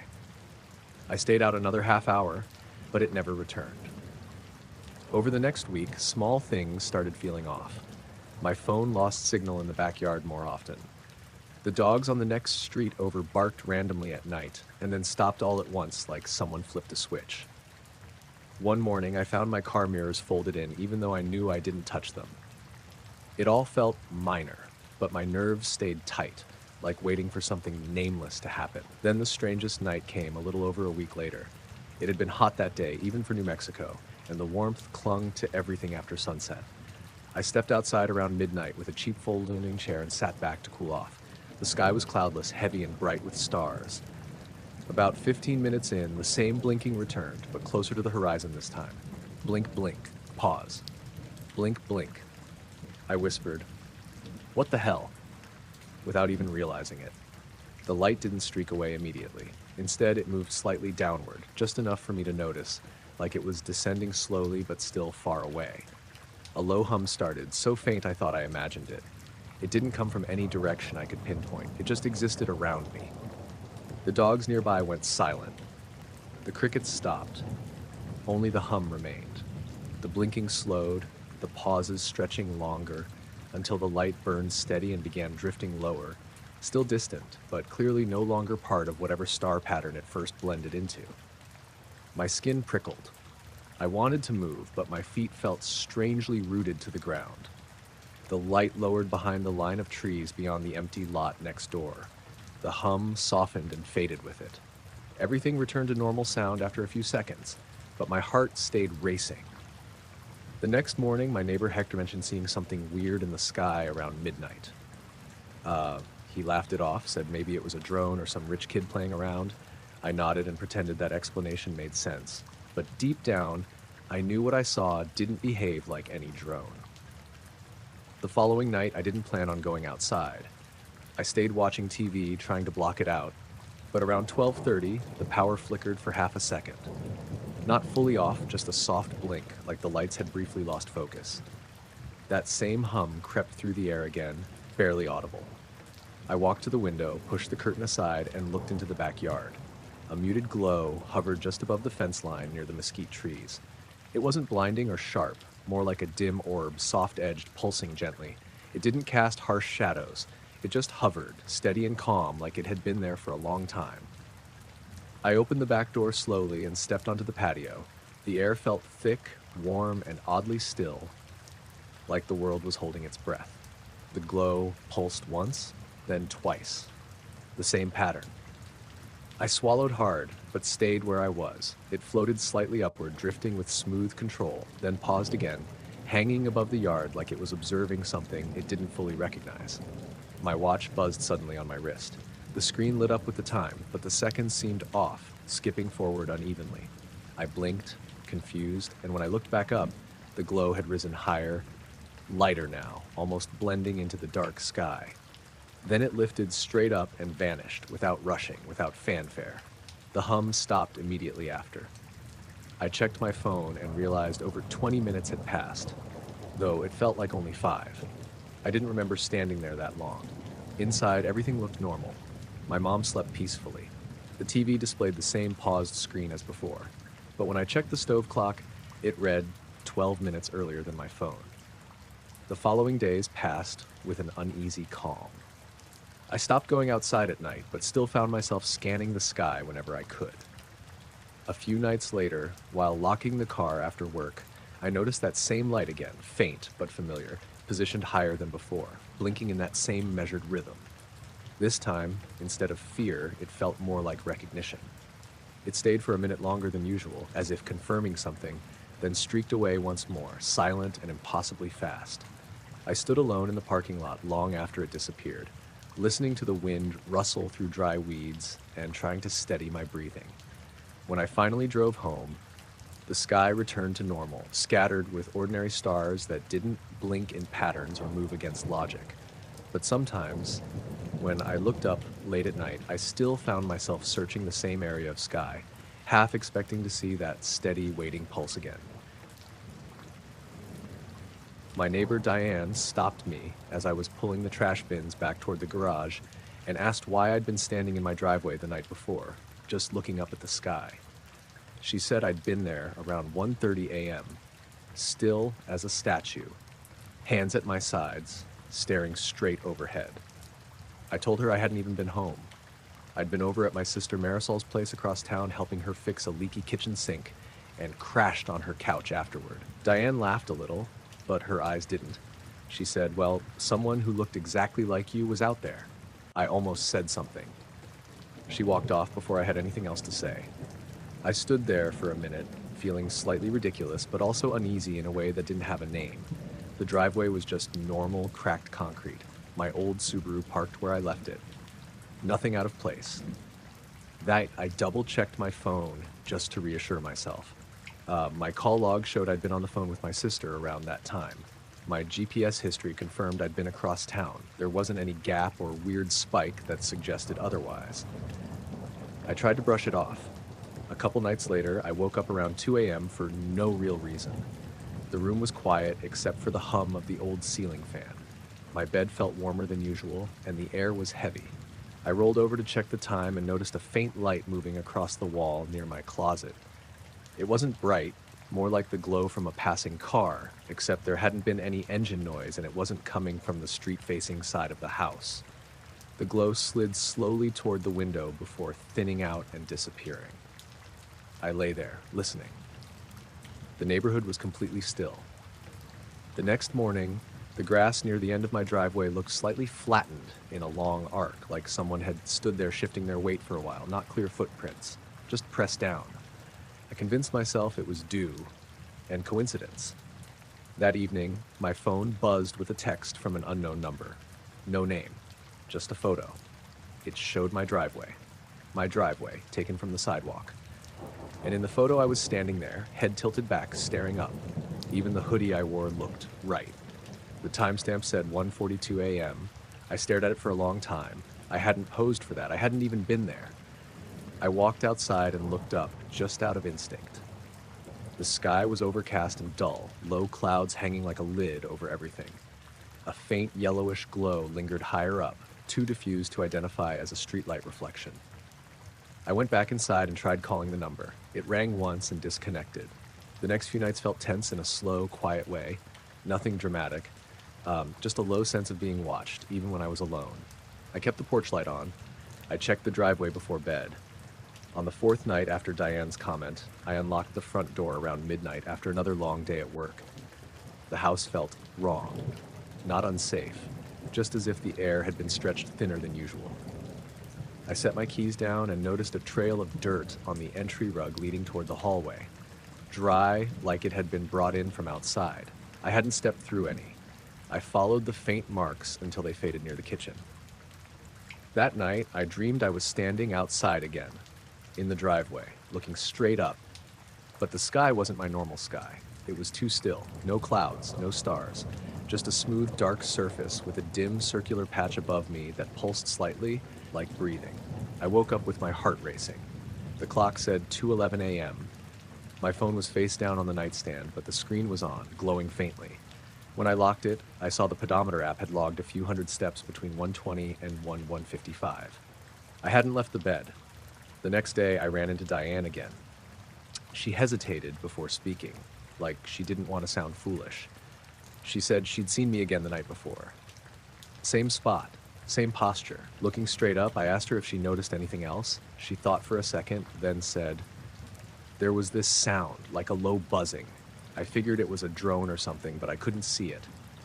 That night, I stayed awake on purpose. I made coffee, sat near the front window, and watched the driveway through the blinds. The streetlights glowed softly. Nothing moved. No one walked by. Around 1:30, my ears caught a faint vibration, so low it felt more like pressure than noise. The porch light flickered once and steadied.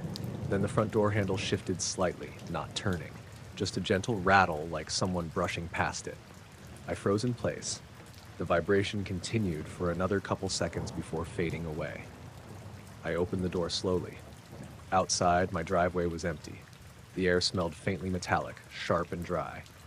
I stepped onto the concrete and looked up. The clouds above were thin and moving fast, except for one patch of sky that stayed perfectly still. A dim ring of pale light hovered there, subtle enough to question, but real enough to track. It pulsed once, twice, the same rhythm as the pedometer steps I didn't remember taking. I stood there, unable to move, feeling like something expected me to remain in place. My phone buzzed inside behind me. When I brought it out, another photo had arrived. Another image of me standing there. Same position, same tilt of the head upward, but this time my face carried a blank expression I didn't recognize as my own. The timestamp was live. Current minute. I looked back up at the pale ring in the sky. It shifted slightly sideways, just a few inches, as if testing space. The air thickened. The vibration returned, low and even. I tried to step backward, and for a second, it felt like my feet resisted, like the ground didn't want to release me. Then sensation returned all at once, and I staggered back onto the porch. The ring of light drifted upward and faded into the moving clouds as though it had never been there. Everything went quiet again. Inside, my phone app showed my step count jumping ahead by another few hundred, even though I was still standing in one spot.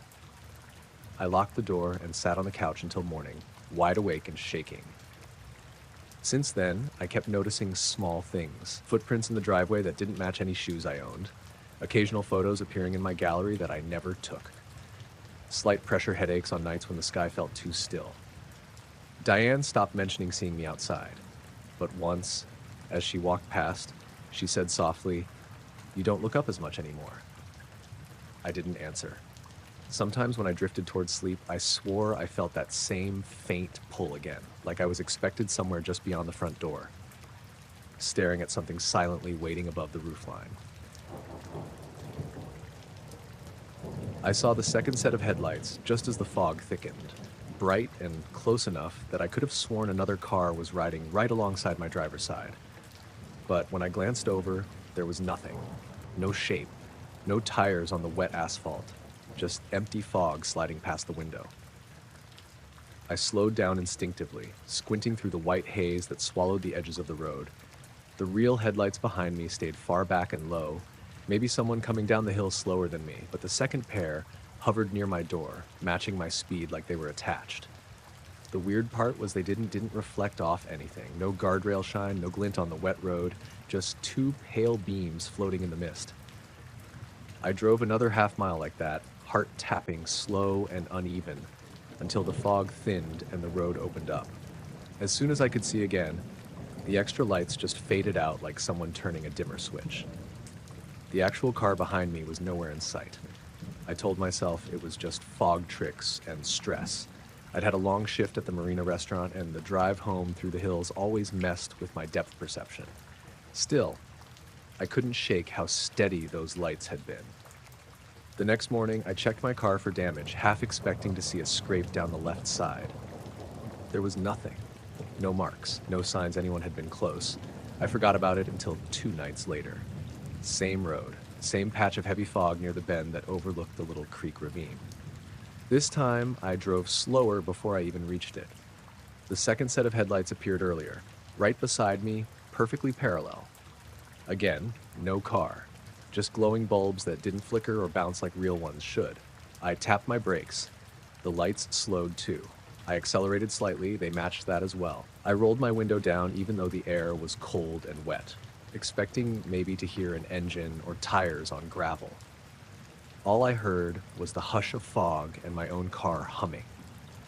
The lights stayed with me for maybe a full minute before fading when I passed the curve.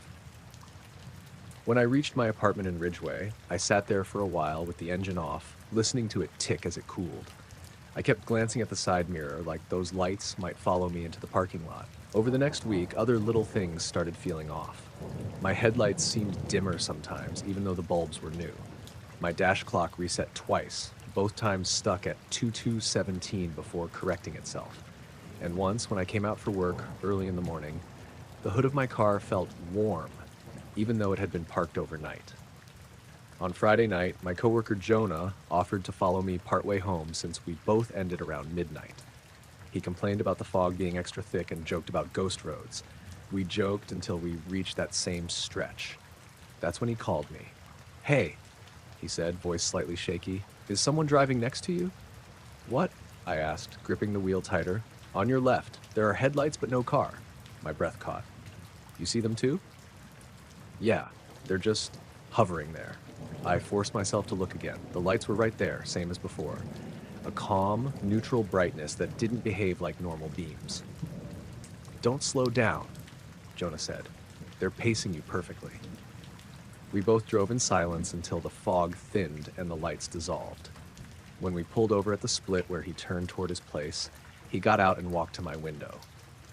"I don't want to freak you out," he said, keeping his voice low, "but I swear those lights didn't hit the ground at all. They appeared again 2 nights after that. This time, they lingered longer. I kept driving the full length of the fog-covered stretch. The lights never drifted closer or farther, just steady and equal, like company. I started talking out loud without planning to. "Okay, what are you doing?" I muttered, aiming the words at the empty space beside me. Nothing responded. No sound, no movement. Just the unwavering light. When I reached the end of the road and pulled onto the clearer highway, the fog peeled away and the lights vanished again. I barely slept that night. Over the next few days, my phone recorded strange things. GPS showing stops on that road when I knew I hadn't pulled over. A photo in my gallery of the fog taken from inside my moving car, blurry but centered on those floating lights. I didn't remember taking it. The timestamp read 2:19 a.m. On the 5th night, I decided to see what would happen if I stopped. As soon as the second headlights reappeared, I eased onto the shoulder and brought the car to a halt. The fog clung around me, shifting slowly like smoke. The lights stopped too. Now they hovered only inches from where a car should have been. No vehicle body, no silhouette, just empty space glowing. The air outside felt colder against the glass. Still no sound. I cracked the window slightly. The low hum under everything deepened for a few seconds, then softened again. The lights pulsed once, dimming and brightening like a slow breath. Then, without moving across space, they rose straight upward into the fog and disappeared. The silence that followed felt heavier than before. My chest hurt from holding my breath. I stayed parked another minute, then drove the rest of the way home with the radio off, eyes locked forward. They didn't follow me that night. They didn't show up for nearly a week after that either. I started to think whatever it was, maybe it had finished whatever it came there to do. Then, last night, as soon as I hit that familiar stretch, the fog rolled in thicker than I'd ever seen it, and the lights returned, but this time they weren't beside me. They were ahead. 2 glowing orbs hovering directly over the center of the road, low and still, not acting like a car at all, just waiting. When I slowed, they brightened. As I came closer, the low vibration returned in the air, subtle but undeniable, like pressure building inside a sealed space. I stopped a few yards away. The lights didn't move. I didn't move either. After several long seconds, they drifted slightly to the side, like making room for me to pass. I drove through the space they'd occupied. My whole body felt tense as I passed where they hovered, expecting something to brush the side of the car, but nothing touched me. No impact, no resistance. In my rearview mirror, I saw them settle back into the middle of the road after I passed, glowing softly in the fog like a marker left behind. By the time I reached my apartment, the cloud cover had cleared completely. The sky looked normal, quiet, empty. I sat there before going inside, waiting for the feeling to pass, but it didn't completely leave. Even now, when I think about driving that way again, I pictured those lights returning, steady and patient, like they'd simply paused until I came back. And I had a feeling they'd be waiting again next time. The vibration pulled me out of sleep before the light did. It rolled up through the floor like someone running a heavy appliance in the apartment below, except it was soft and steady. Not the usual rattle of someone doing laundry at 3 in the morning. It almost felt like the building itself was humming. I opened my eyes and noticed the room wasn't dark anymore. A pale, cold brightness seeped through the curtains, bright enough to outline the edges of my dresser and the stack of folded clothes on the chair. It wasn't the warm yellow of a street lamp or the blue-white of a car passing by. It was flatter than that, like the whole sky had turned into one dull light source. I pushed myself up on one elbow and checked my phone. 2:36 a.m. The vibration continued, and for a few seconds I just sat there listening to it through my bones. Then, without any gradual fade, it stopped. The light outside blinked back to normal night darkness at the exact same time, like someone flicked a switch. The silence afterward felt heavier than the noise. I sat there waiting for something else to happen, but nothing did. After a minute, I told myself it was just the old building shifting or some weird electrical issue. I pulled the covers back up and eventually fell back asleep. The next morning, I forgot about it until I stepped into the hallway and saw my neighbor Camila standing by her door, staring at the ceiling. "Did you hear that last night?" she asked. "Hear what?" I said, even though part of me already knew. "Some weird humming. Thought my fridge was dying or something. Then this flash like it was daytime for a second." My stomach tightened. "Yeah. I woke up to it too." She frowned. "You think it was a transformer or something?" "Probably," I said, even though my voice didn't sound convinced. The day stayed normal. I went to work, answered emails, tried not to think about it. But that night, it happened again. Same vibration, same faint pressure in the floor, same strange brightness climbing through the curtains. This time, I got out of bed and walked to the window before it faded. I pulled the curtain aside just enough to look out. The street below was empty. No cars, no flashing emergency lights, no neighbors outside. But the sky over the rooftops looked washed out, like someone had pointed a massive floodlight straight down from above the clouds, and then it snapped back into dark. The vibration stopped. I stood there with my hands still on the curtain, waiting to hear sirens or someone shouting or anything that would make it feel normal. But nothing came. Over the next few nights, the pattern repeated. Always between 2:30 and 2:45. Always the same soft tremor. Always the same brief wash of light. I tried recording it on my phone. The first time, the video just showed my dark room, then a split second of brightness, then darkness again. The vibration didn't register at all. It looked harmless, almost boring, which made it feel worse. By the 5th night, I decided to step out onto the balcony when it happened. The vibrations started, low and steady. I grabbed a hoodie and moved quietly so I wouldn't wake my roommate, Jason. When I slid the balcony door open, cold air rushed in, carrying that smell you only get right before rain, even though the forecast said clear skies. The light flooded the courtyard again. I stepped out and looked up. The clouds looked thinner than usual, almost smoothed out, and right above the center of the complex, there was a slightly brighter patch, like a dim spotlight behind fabric. It wasn't moving. It wasn't pulsing. It was just there. The vibration deepened slightly, but as in then it hit flat enough that I could feel it in my chest. Then the glow softened and vanished, and the humming stopped. I stayed out there longer than I meant to, staring into the normal dark sky, trying to convince myself I'd overreacted. Later that day, I checked the building's group chat. A few people mentioned weird lights or a strange rumble. No one had an explanation, just guesses about power issues or construction. There was no construction scheduled. 2 nights after that, something changed. The vibration woke me as usual, but this time it didn't feel distant. It felt closer, sharper, as if whatever caused it wasn't far above, but heavy and low. I got up immediately and stepped onto the balcony again. The sky brightened, and this time I saw a faint circular shape in the glow. Not clear, not defined, just a darker disk against the pale light. It looked like something blocking a much stronger source behind it. It didn't spin, it didn't blink. It just hovered silently. I whispered, "What the hell?" without realizing it. No response, no sound, just that unnatural stillness and vibration under my feet. After a few seconds, the glow dimmed and the outline faded until the sky looked empty again. The vibration died off, leaving the world strangely quiet. I barely slept after that. The next day, Camila knocked on my door around noon. She looked tired.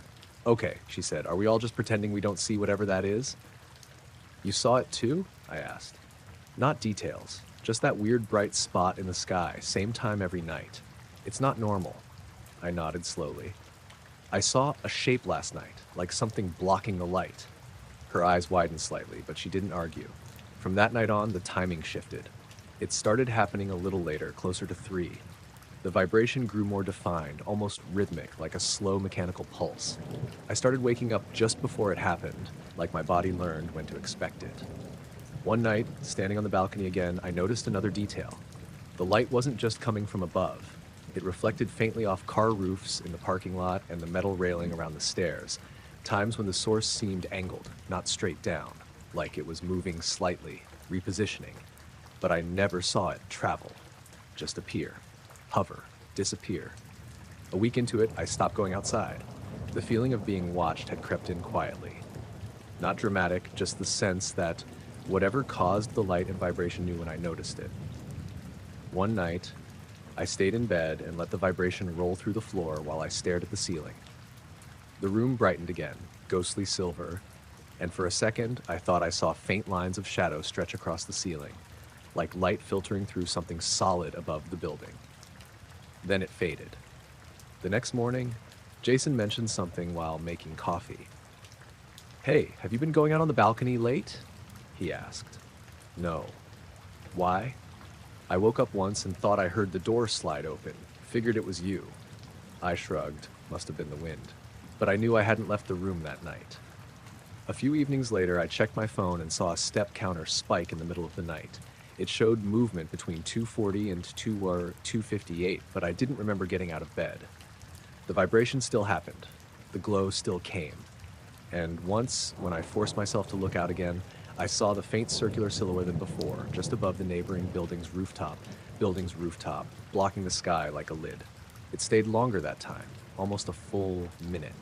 No sound, no movement, just presence. When it finally faded and the weight of the vibration lifted, the night felt empty in a way that was hard to explain. I went back inside, locked the balcony, and sat on the edge of my bed until my pulse slowed. The next morning, everything looked completely normal. Clear sky, sunlight, no marks, no signs. But every time the night crept closer to that familiar hour, my body tensed on its own. And deep down, I knew the vibration would come again, soft and patient, as if it were marking time. The frost patch caught my eye the second I stepped into the backyard. It sat right in the middle of the grass, like someone had set a plate there and forgotten it. Perfectly round, pale white, and faintly glowing, even though the rest of the lawn was damp and green from the overnight drizzle. It was late fall, early morning, that weird in-between cold that hadn't fully committed yet. The sky was dull and overcast, and a thin layer of fog hung low over the trees behind the property line. I just stood there staring at it with my coffee going cold in my hand. The odd part wasn't even the frost. It was that nothing else was frosted. No cars, no roofs, no shaded patches of dirt, just this one circle of grass about the size of a small kiddie pool. I walked closer, each step slow without meaning to be. The closer I got, the more unnatural it felt, like the air just around the spot was cooler. The grass inside the circle looked stiff and lightly crusted, almost crystalline, while the blades around it were soft and wet. "Okay, what the hell?" I muttered. My neighbor, Ronan, was out on his porch across the fence, rubbing his hands together and smoking his first cigarette of the day. "You see that too?" I called out. He squinted. "What, the fog?" No, the frost, that thing. He leaned forward and stared. That wasn't there yesterday. I know. He didn't say anything else, just nodded like he didn't want to think about it too much. The sun finally broke through the cloud cover a few seconds later. A pale beam hit the frost circle directly, and the whole thing vanished instantly. Not melted, not slowly fading. It just disappeared like someone erased it. I stood there blinking at the normal green grass, half expecting a wet spot or scorch mark or something. There was nothing. No indentation, no damp residue, just regular lawn. I brushed it off as a weird temperature thing and went back inside, but it stayed in the back of my head all day. The next morning, it was there again. Same exact spot, same size, same faint glow. This time, I crouched beside it. The air felt dry closer to the ground, and when I hovered my hand above it, the chill was sharp enough to make my fingers ache slightly. I didn't touch it. Instead, I noticed something else. The grass around the circle leaned inward, as if pressed down earlier and never fully recovered, like weight had rested there.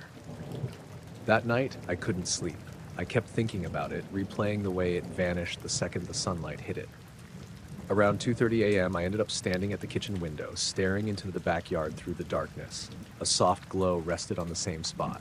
Not bright, just noticeable. I watched it for a long time. The fog barely moved, the glow didn't flicker, it didn't cast shadows. It just sat there, quiet and patient. Then, slowly, almost lazily, it dimmed until the yard returned to total darkness. I told myself I imagined it. The third morning, the frost circle was back again, but slightly larger. The edges were sharper too, almost too perfect to be random.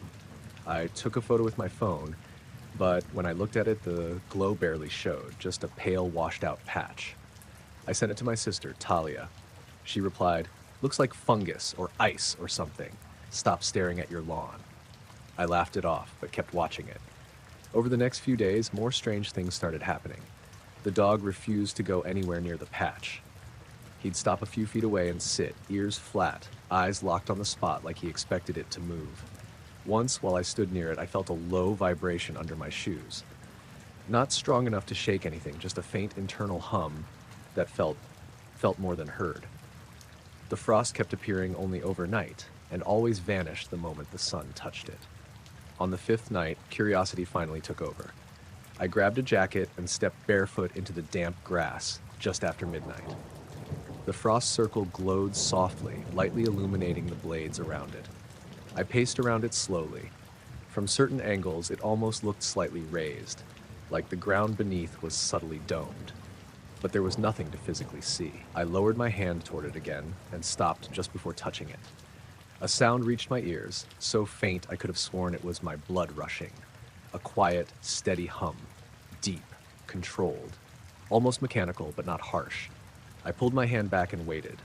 The hum kept going, steady and calm, like whatever caused it didn't care that I noticed. Then it slowly faded, leaving only the night sounds behind. The next day, Ronan knocked on my door. "You been doing something weird in the yard?" He asked. "No." "Why?" "There was a strange light out there last night. Thought you were messing around with a spotlight or something." I shook my head. "No lights, just that frost thing." He forced out a laugh. "Yeah, that." That night, the glow returned, but stronger, clearer. The grass inside the circle looked almost white instead of pale blue. I stood at my window, unable to look away. The air above the spot shimmered slightly, bending the view behind it like heat waves on asphalt. And then, just for a second, I noticed something else. A faint outline above the frost, rounded, like the bottom of something hovering barely above the ground. No legs, no support, just shape. Still, silent. I felt cold run through my chest, but I didn't move. After a few seconds, the outline softened and blended into the air, leaving only the glowing frost behind. Then the light dimmed completely, and the normal darkness settled in. The next morning, the frost circle was gone, and it didn't come back.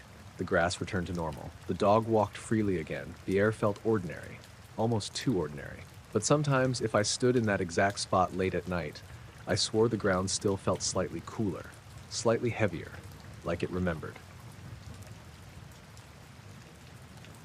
My phone screen lit up on the nightstand at 6:47 in the morning, and the first thing I saw was a photo I definitely didn't remember taking. It showed my backyard, tinted pale and flat like moonlight, but brighter, like everything had been lightly rinsed in silver. The timestamp sat in the corner, 3:12 a.m. I hadn't been up at 3:12. I'd gone to bed just after midnight, scrolled for maybe 10 minutes, and passed out hard. I slept straight through until the alarm. No late bathroom break, no half-awake wandering, nothing. I sat up and opened the image. The photo was clear, too clear for a random pocket tap. You could see the outline of the maple tree, the old swing set, the shed in the back corner. The grass looked almost white under the light, like it had been dusted with something fine. There were no shadows I recognized, just a strange, even glow washing everything.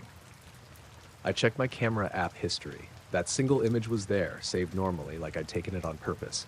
No burst photos, no accidental video. Just that. I called my friend Jessa while I made coffee.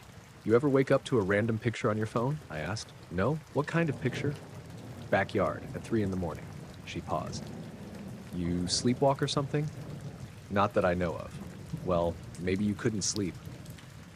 I would remember standing outside at 3 in the morning. "Kermit," I said. She laughed, but it sounded forced. "Just delete it and move on." I said I would, but I didn't.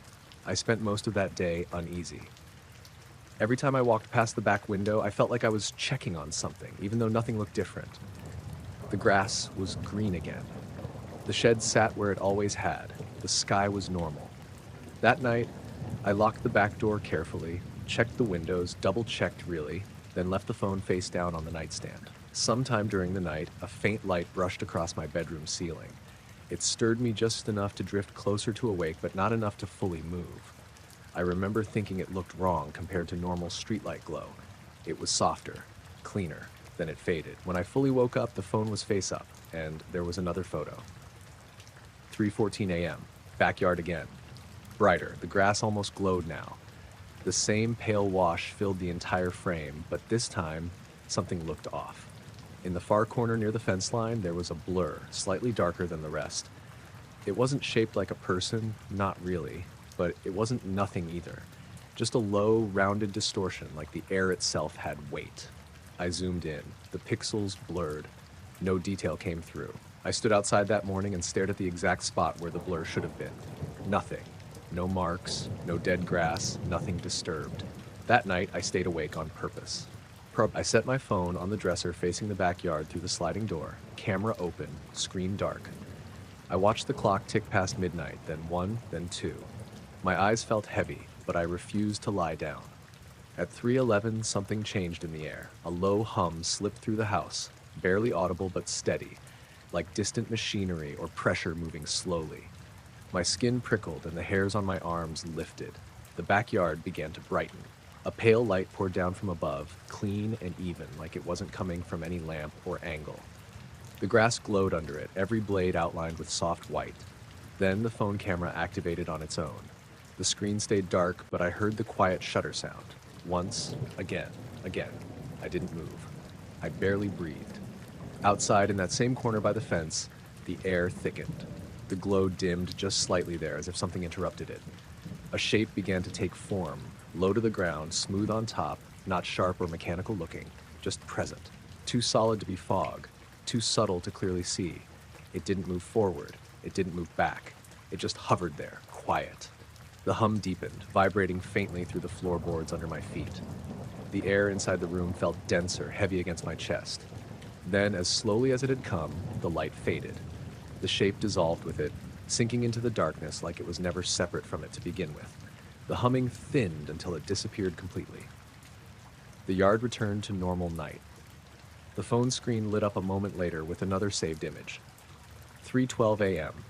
This one showed the glow clearer. And the shape, still blurred, still undefined, but unmistakably there. The next morning, I couldn't bring myself to go outside right away. I drank my coffee by the kitchen window, watching the grass, the fence, the shed. Everything looked normal. Birds eventually returned. Wind stirred the leaves. It looked like a regular backyard again, but I knew what I'd seen and what I hadn't moved for. It didn't happen every night after that. Some nights passed with nothing. No photos, no light, no hum. And then randomly, the camera would catch another image, always around 3:12. Always that same pale wash, always that same corner. Sometimes the photo showed only light. Sometimes the blur returned. Once I thought the shape looked slightly larger, closer to the middle. I never went out there when it happened. I couldn't convince my legs to move.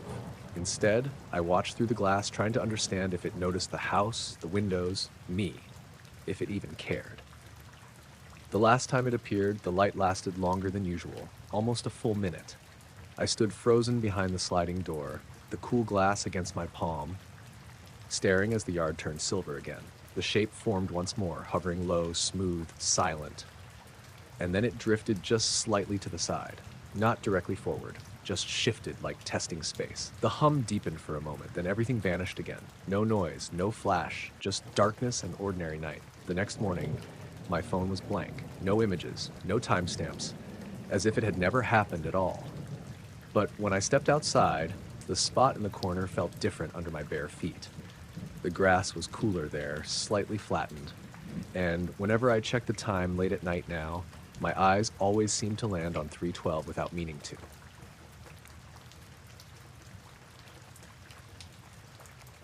I heard the hum before I saw anything, which was weird because the valley was usually loud as hell this time of year. Crickets, wind through the grass, a dog barking from some distant property line. But that morning, all of that faded out like someone turned the volume down one notch at a time. I was halfway up the Whetstone Ridge Trail, just outside Paonia, still cool enough that my breath fogged up in front of my face. I'd left my truck at the small gravel lot before sunrise because I liked hitting the overlook right when the light started coming in. The sky was pale blue, almost washed out, and thin fog hugged the low parts of the valley like someone spilled milk overnight and never cleaned it up. The hum started low, more like a vibration in my chest than a sound. At first, I assumed it was some farm equipment running far below me or maybe a plane, but when I stopped walking, it didn't fade or drift like those usually did. It just stayed, steady. I turned slowly, scanning the tree line, then the open slope. Nothing moved. No birds flying, no branches swaying. The fog sat unnaturally still. I kept walking, telling myself I was overthinking it. Every few steps, the sound seemed to shift slightly to my left, then to my right, like it was pacing me without actually being in one place. After about 10 minutes, I realized something else felt wrong. My phone showed I'd been walking that stretch for way longer than usual. The trail curved the same way it always did, but I didn't remember that cluster of jagged rocks near the edge or that bent pine that leaned out over the path. Everything looked familiar and off at the same time. The hum grew clearer. Not louder, just clearer, almost layered, like more than one tone stacked together. I finally reached a point where the trees thinned and the valley opened wide below. Normally that view was my favorite thing. That morning it felt more like I was standing on the edge of something that didn't want me there.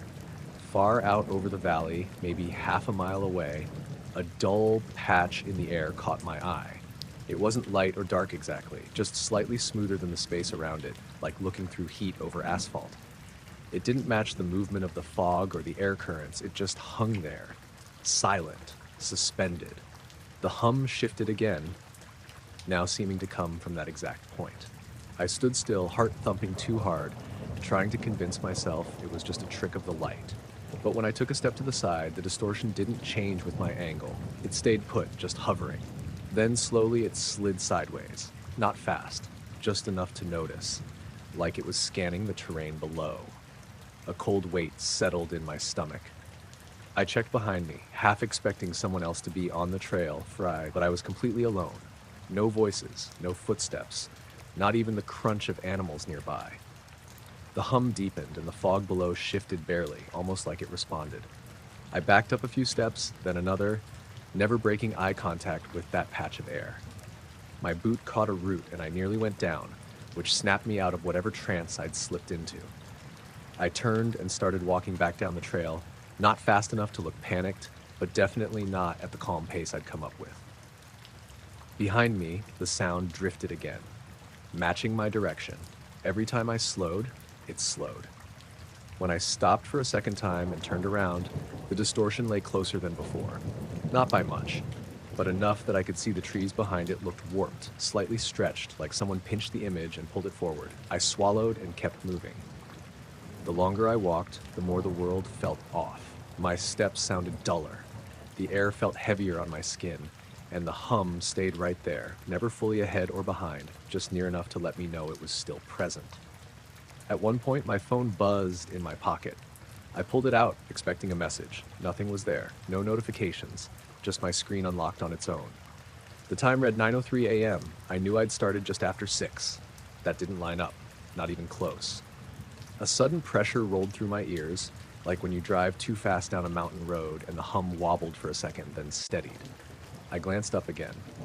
The distorted patch had grown wider, taller, still featureless, still smooth, like empty air pretending to have shape. It didn't rush me. It didn't close the distance aggressively. It just stayed parallel, watching in its own way, if that's what it was doing. I reached the final bend before the lot and practically jogged the rest of the way down. When I broke through the trees and saw my truck sitting alone on the gravel, the hum dipped slightly, like it recognized a boundary. I unlocked the door, climbed in, and shut it hard. The sudden silence inside the cab felt too clean, too absolute. Outside, the air looked normal. No distortion, no shimmer, just morning and pine and damp earth. But the hum lingered faintly, like it was circling the perimeter. I sat there for a full minute before starting the engine. When I finally pulled out and drove down the narrow road, I watched the slope through my rearview mirror until the trail had vanished behind the bend. The sound faded slowly as distance grew between us. Later that day, I checked my hiking app. According to it, I hadn't moved for nearly 40 minutes in the middle of that trail. A dead stop right where the valley opened. No explanation. No pause logged. Just a flat line. I didn't hike that trail again after that.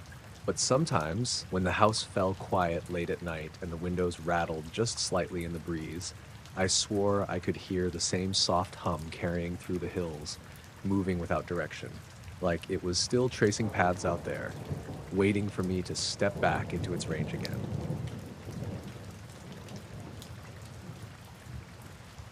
I saw the light before I even realized I was paying attention to the sky.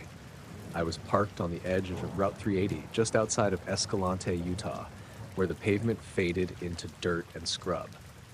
The sun had already dropped behind the mesas, and the whole horizon sat in that dusty orange-pink color that never quite looked real. The air was warm and dry, and the wind came in short, uneven bursts that rattled the dead weeds along the shoulder. I'd pulled over to stretch my legs and take a break from driving. I'd been on the road since mid-morning and still had another hour before I'd hit the tiny motel I'd booked. My phone had no signal, and the radio kept fading in and out, so everything felt quiet in that wide, empty way the desert had at dusk. That's when I noticed the point of light. It wasn't bright like a plane or sharp like a star. It looked dull, almost soft, moving slowly along the horizon line, barely clearing the tops of the dark ridges in the distance.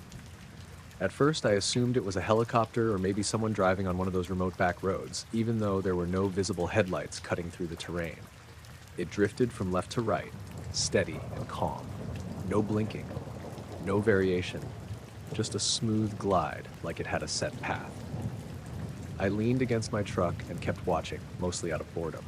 The longer I stared, the more I realized it wasn't moving the way anything normal moved. There was no wobble, no slight rise or dip. It held the same height, the same speed, like it was sliding on an invisible line. Then it stopped, dead still. I checked my watch, more as a reflex than anything else.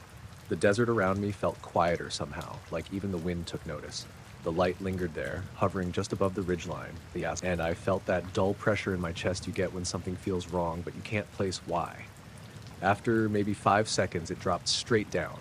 No arc, no gradual descent, just a clean vertical fall like someone yanked a string from above.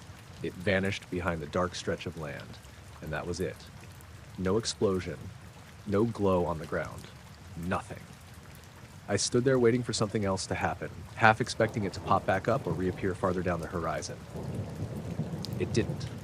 Instead, the air around me felt heavy, like the temperature shifted a few degrees without the weather actually changing.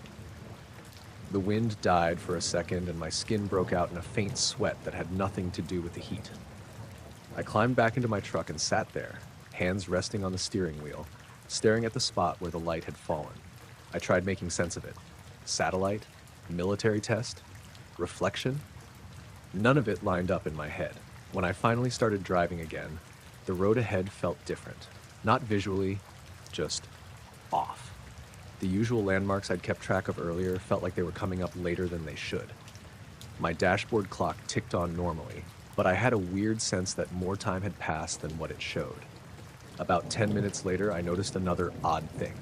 My GPS claimed I was still 2 miles out from the bend that led toward town, even though I could clearly see the turn coming up. I slowed down, thinking the map might be behind, but when I reached the curve, the screen blinked, then updated like it had just caught up. I laughed under my breath, trying to shake it off. The farther I drove, the more I felt like something stayed just out of sight, not following exactly, but aware. Every time I glanced sideways, half expecting to see another light, there was only dark land and fading color in the sky. I reached the motel right after full dark set in, a plain low building with a few flickering yellow bulbs outside and a tired-looking sign. The owner, a guy named Martin, handed me a key and barely looked up from his little TV. None of it felt unusual, and somehow that made the drive here feel even stranger. In my room, I sat on the edge of the bed and replayed the moment over and over. The glide, the pause, the drop, the way it vanished without a trace. I checked the time on my phone again. 32 minutes had passed since I'd first pulled over on the highway. It felt closer to an hour. Later, when I cracked the curtains just enough to peek outside, the sky was clear and full of stars.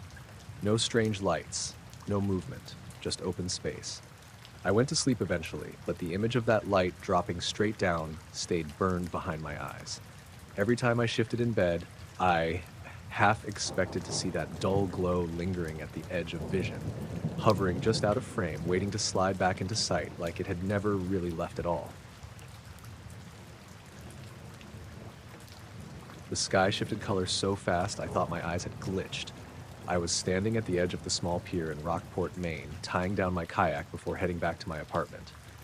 It was late, around 11:30, and the weather felt damp and unsettled, like rain was hovering but not committing. The moon had been thin and pale, barely showing through the low cloud cover, and everything looked washed out in that soft blue-gray nighttime tone. Then the sky went dull. Not darker, not brighter, just flat and gray, like someone rubbed a thumb across the whole night. It happened overhead, not on the horizon. The air seemed heavier at the same time, almost pressing down on my shoulders. It felt like something massive had just passed over everything, but there was no wind shift, no sound, no vibration under my feet. The water stayed still. The dock didn't move. The lights from the harbor didn't flicker. It only lasted maybe 2 seconds before the sky returned to normal, but the silence afterward felt stretched.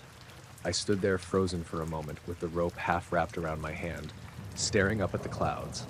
They looked the same as before, patchy and low, drifting slowly inland. No planes, no helicopters, no thunder. I told myself it was just weird lighting or my eyes adjusting, and kept working, but the feeling didn't fade. Something about it clung to me, like when you walk through a spider web you didn't see. My phone buzzed a few seconds later.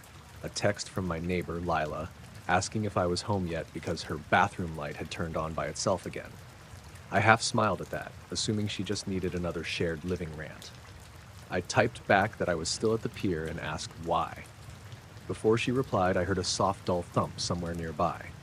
Not sharp, more like something settling. I turned toward the old storage building at the far end of the dock, expecting to see a cat or maybe someone finishing up fishing gear. The area stayed empty. That same uneasy pressure returned in my chest, just subtle enough to make me pause. I finished tying the kayak faster than I planned and walked back along the pier. Every few steps I glanced up again, half expecting the sky to flatten out once more. It didn't, but the clouds had shifted into a darker band above the harbor, thicker than the rest. By the time I reached the shore path, Lila had replied. She said her dog had been standing at the back door, whining and staring up, like it was tracking something over the yard, and then the dog bolted into the hallway and hid under the table. I laughed it off in my message back. even though it didn't really feel funny. As I walked home, the streetlights seemed slightly dimmer than usual, like they were pushing through more haze than normal. A mist hung low in the air, not quite fog, just enough to blur the outlines of the houses along the road. Everything felt slowed, like time had stretched thin. When I reached my building, I noticed another strange detail.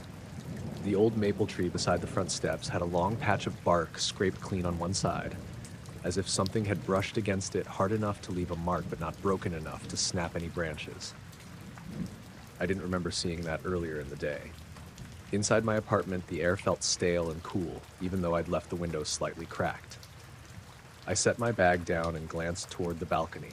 The ocean wasn't visible from here, but the sky was, still the same uneasy, clouded look. I sat on the couch for a long minute just listening. No traffic, no voices, just the faint hum of the building and the sound of the refrigerator in the kitchen.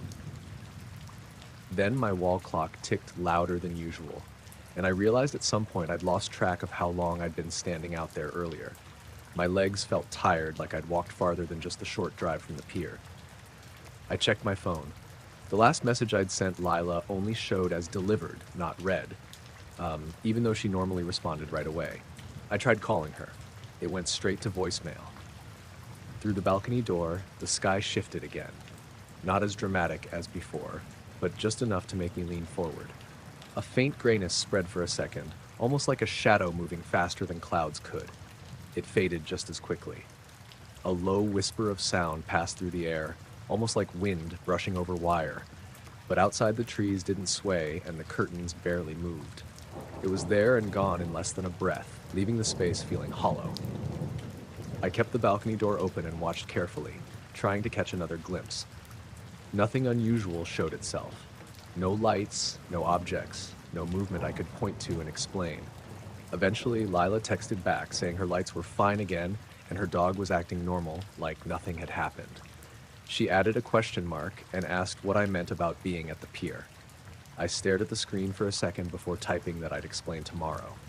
I stayed up long past when I usually slept, convincing myself the whole thing was just a strange weather moment or my brain playing tricks in low light. Still, every time the ceiling creaked or the building settled, I glanced toward the window, half waiting for that same flat gray veil to slide across the night again. It never did. But the feeling that something enormous had quietly passed over everything, close enough to change the sky without making a single sound, didn't leave when morning came either. The streetlight above me flickered twice and went dead, leaving the sidewalk in a softer, uneven darkness. I was walking back from the corner store on Maple Ridge Drive, the one that stayed open too late and always smelled like microwaved pizza. It was just after midnight, and a light rain had started turning the pavement slick and reflective. The air felt cool and damp, not cold, but heavy enough to sit on my skin. I had my hood up and my phone tucked in my pocket, trying to keep it dry. When the light went out, I stopped without really thinking. There was still enough glow from the next block over to see, but it didn't feel the same. Everything around me looked flatter, like the contrast had been lowered. That's when I noticed the soft glow further down the street. It wasn't bright or sharp, just a pale haze moving slowly between two parked cars near the cul-de-sac. It looked like someone walking with a dim flashlight pointed low, except the light didn't bounce or jitter. It just drifted, smooth and steady, about waist height above the ground. I watched it slide past a silver sedan, then weaken slightly, then brighten again, like it was breathing. No footsteps, no shadow, no beam hitting the ground. I whispered hello without meaning to. The word came out thin and unsure and sank into that quiet stretch of road. The glow kept moving, unbothered, drifting closer to the line of hedges that bordered the abandoned lot on the corner. I took a few cautious steps forward, shoes squeaking faintly against the wet asphalt. As soon as I shifted, the glow slowed, almost pausing, then kept moving again, fading as it went. By the time it reached the fence at the far end, it had grown faint, like fog lit from the inside. Then it just thinned out and disappeared completely. The street stayed silent. I stood there a moment longer, heart tapping lightly against my chest, trying to convince myself I'd just seen some weird reflection or car light. There were no moving vehicles, though. No one else on the road, just rain and empty houses. I finally continued home, glancing over my shoulder a few times, even though the streets stayed normal. The broken streetlight above me didn't hum or try to come back on. When I reached my porch, the sensor light flicked on automatically, bright and sharp, making everything feel too real again. Still, that soft glow image was stuck behind my eyes. Inside, my roommate Jordan was already asleep, his door shut. The apartment felt quiet in that familiar late-night way, with the hum of the fridge and the faint drip from the bathroom faucet. I set the grocery bag on the counter and noticed the microwave clock blinked, like the power had briefly cut out. The stove timer was reset too. Jordan hadn't mentioned anything earlier that evening. I checked my phone. No weather alerts, no neighborhood posts about outages, just normal stuff.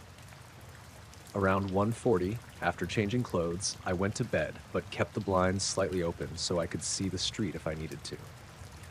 I lay there staring at the faint outline of the lampposts and trees, replaying the moment the glow slid between those cars. A few minutes later, my phone buzzed softly. A text from my neighbor across the hall, Marisol. She asked if I'd seen anything strange outside. I hesitated before replying, then asked why. She said the hallway had gone dim for a second, like someone passed in front of every light at once, and her cat refused to leave the window afterward. I told her the streetlight went out and left it at that. She didn't respond again. Sometime after that, a faint tapping noise came from my bedroom window. Not knocking, just barely audible, like tiny pebbles brushing the glass. I slowly sat up, half expecting to see a branch or maybe the rain picking up. There was nothing. The tree outside didn't reach that far. The rain was steady but light. Then a dim patch of brightness passed over the edge of the window frame, slow and careful, like it was testing the space. The glow was weaker than before, more diffused, but the texture felt the same. Soft, controlled, not reflecting off anything. My throat tightened. I didn't move. The light crept upward, just barely brushing the top of the blinds so that the tiny dust particles glinted for a moment, then it thinned and slid away out of sight. No sound followed. No movement in the street. Nothing that made sense. I stayed sitting up for what felt like ages, listening hard, waiting for any sign of footsteps or a car engine or someone laughing outside. It stayed eerily quiet, even the rain seeming muted. At some point, I noticed the faint smell of metal in the air, sharp and clean, like after touching a battery. It faded after a minute or so. I finally lay back down with the blanket pulled higher, eyes fixed on the dim outline of the window. I never really fell into deep sleep, just hovered in that uneasy, half-awake space. When morning came, the streetlight outside was working again like nothing had happened. I checked the spot where the glow had drifted the night before. No marks, no disturbances, just wet tire tracks and scattered leaves. Jordan asked why I looked tired, and I shrugged it off, saying I didn't sleep well. As I left for work later, Marisol opened her door at the same time.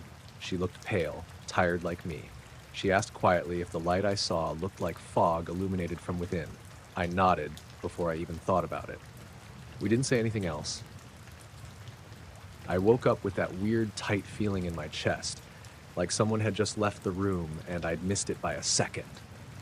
The kind where you sit there in the half-dark and try to listen harder than normal. My first thought was that Toby, my dog, must have jumped off the bed and bumped into something, but he was still curled up against my legs, snoring lightly. The room was dim, but not completely dark. A faint bluish light crept around the edges of the curtains, like dawn was trying to poke through early. I glanced at the clock, 4:18 a.m. Then I noticed the light shifting. I pushed myself up and slid the curtain aside an inch. Beyond the backyard, past the chain link fence and the thin stretch of dead grass, the tree line glowed faintly. Not bright, just enough to notice. It wasn't stationary either. It was pulling away, moving slowly upward and back like something retreating. The glow thinned as it moved and then sank behind the dark line of trees. Within seconds, it was gone. The woods looked normal again, black, flat, quiet. I stood there a moment longer, staring at the same patch of trees, waiting for it to reappear. It didn't. A strange calm settled in after that, but my skin still felt prickly, like static. I checked the door to the deck and the windows, just in case. Everything was locked, no signs of anything being messed with. No noises outside, just the quiet hum of the fridge and the soft snore of Toby. I tried to go back to sleep, but it never really happened. I drifted a little, then snapped awake each time the floor creaked or a car passed on the road a mile away. Around 6, the sky finally started to lighten for real. I pulled on a hoodie and stepped onto the back porch to get a better look at the tree line. Fog hung low over the ground, thin and patchy, the kind that shows up in late fall when the air doesn't know what it wants to be yet. The spot where the glow had been looked untouched. No broken branches, no flattened grass, no weird tracks, just the same muddy ground and sparse weeds that had always been there. I made coffee and tried to convince myself it had been some kind of reflection or maybe a drone from one of the farms further out. Still, it didn't feel like either of those. Later that morning, my sister Avery called to ask if I'd slept okay. She lived 2 towns over, but worried about me ever since I moved out to this semi-rural place on the edge of Ringwood. I told her I was fine and almost mentioned the light, then stopped. I didn't feel like explaining something I didn't even understand myself. By afternoon, the whole thing felt distant enough to ignore. I ran errands, took Toby for a walk, fixed the loose hinge on the kitchen cabinet. The normal stuff filled the hours, but every now and then my eyes drifted back to the tree line behind the yard. That evening, the air cooled quickly. Clouds rolled in low and thick, turning the sky a dull gray. No stars, no moon, just a blanket of overcast pressing down. Around 9:30, the power flickered for a second and came back. The porch light dimmed, then steadied. I stared at it harder than needed. That's when Toby started acting strange. He walked to the sliding glass door and stood there with his ears stiff and his tail low, staring toward the trees. A soft, whining sound slipped out of his throat. He didn't bark. He didn't growl. He just watched. I stepped up beside him and looked out. Nothing moved. I opened the door slightly and a cool, damp smell drifted inside. Leaves rustled faintly, but there wasn't much wind. Somewhere in the distance, a single bird made an awkward chirping sound, then stopped. I stepped onto the deck. The yard looked normal, but the air felt heavier than it should have, like the humidity thickened with something else mixed in. I walked halfway across the grass, my boots sinking slightly into the soft ground. Each step felt louder than usual. Then I noticed a faint shimmer hovering just above the ground near the back fence. It wasn't solid, more like rippling air, catching what little light the clouds let through. It moved. Slowly, almost carefully, sliding sideways along the fence line. Every few seconds it thinned, then returned, like it was adjusting to the space. I whispered Toby's name, even though he hadn't followed me out. The sound barely made it past my throat. The shimmer lifted slightly and drifted toward the trees, then disappeared into the darker shadows between the trunks. The air felt suddenly lighter, like pressure released. I didn't move for a bit, just stood there trying to make sense of it. My breath came out in short clouds. I hadn't realized how cold I'd gotten until that moment. Inside, Toby let out a soft bark, then fell quiet again. I stepped back slowly, never turning my eyes from the spot where the shimmer had vanished. Once I reached the porch, I shut the door and locked it, even though it was already locked before. That night, I slept lightly again. Sometime after midnight, I stirred to the faintest vibration through the floorboards. It wasn't loud enough to be a truck passing. It wasn't steady enough to be an appliance. A low hum settled in the air for a few seconds, like the sound of something distant moving through fog. Then silence. I checked my phone, no notifications, no alerts, just the lock screen glow fading out again. I didn't look outside this time. I turned onto my side and waited for the hum to return. It never did. Morning came dull and gray. I stepped outside early to help my neighbor Marcus bring in some of his firewood after the rain. He lived a little ahead, closer to the tree line than anyone else on our stretch. He squinted at me and asked if I'd been outside late the night before. I hesitated before answering no. He nodded slowly and said he could have sworn he saw light moving past his shed, low and silent, but when he grabbed his flashlight, it was gone. We stood there a moment longer without speaking, the fog wrapping around our ankles like thin smoke. When I headed back to my place, my gaze kept drifting toward the trees. Nothing stood out, no glow, no motion, just the quiet woods waiting the way they always did. The inside of my car lit up pale blue like someone had flipped on a ghost version of the dome light, except nothing actually turned on. My hands froze on the steering wheel. The radio screen stayed dark. The dashboard stayed the same dull orange. The glow just filled the space, soft and cold, like it didn't belong to any normal source. I blinked a few times and looked around, waiting for my eyes to adjust or my phone to start buzzing or something, but nothing changed. The glow hung there for maybe 2 or 3 seconds, then drained away like water seeping out of a sink. Suddenly it was just me and the dark again, parked on the side of Old Quarry Road with the engine still idling. I sat there breathing too fast, staring through the windshield at an empty stretch of gravel and weeds. I kept waiting for another flash or noise, but the night stayed quiet. I'd pulled over there because I missed a call from my cousin Renee and was trying to figure out if I should call back.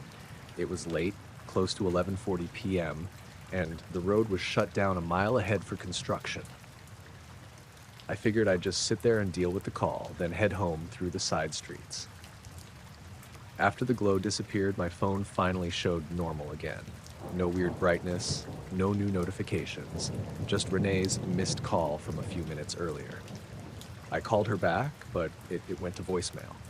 I tried telling myself it had been some kind of reflection. Maybe a car passed on the main road behind me, except I hadn't heard anything, and there weren't any houses or lights close enough to cause that kind of glow. I checked the rearview mirror. Nothing but darkness and the dull outline of my back seat. Still parked, still quiet, still too calm. I forced myself to shift into drive and started moving again, slow and careful toward the turnoff.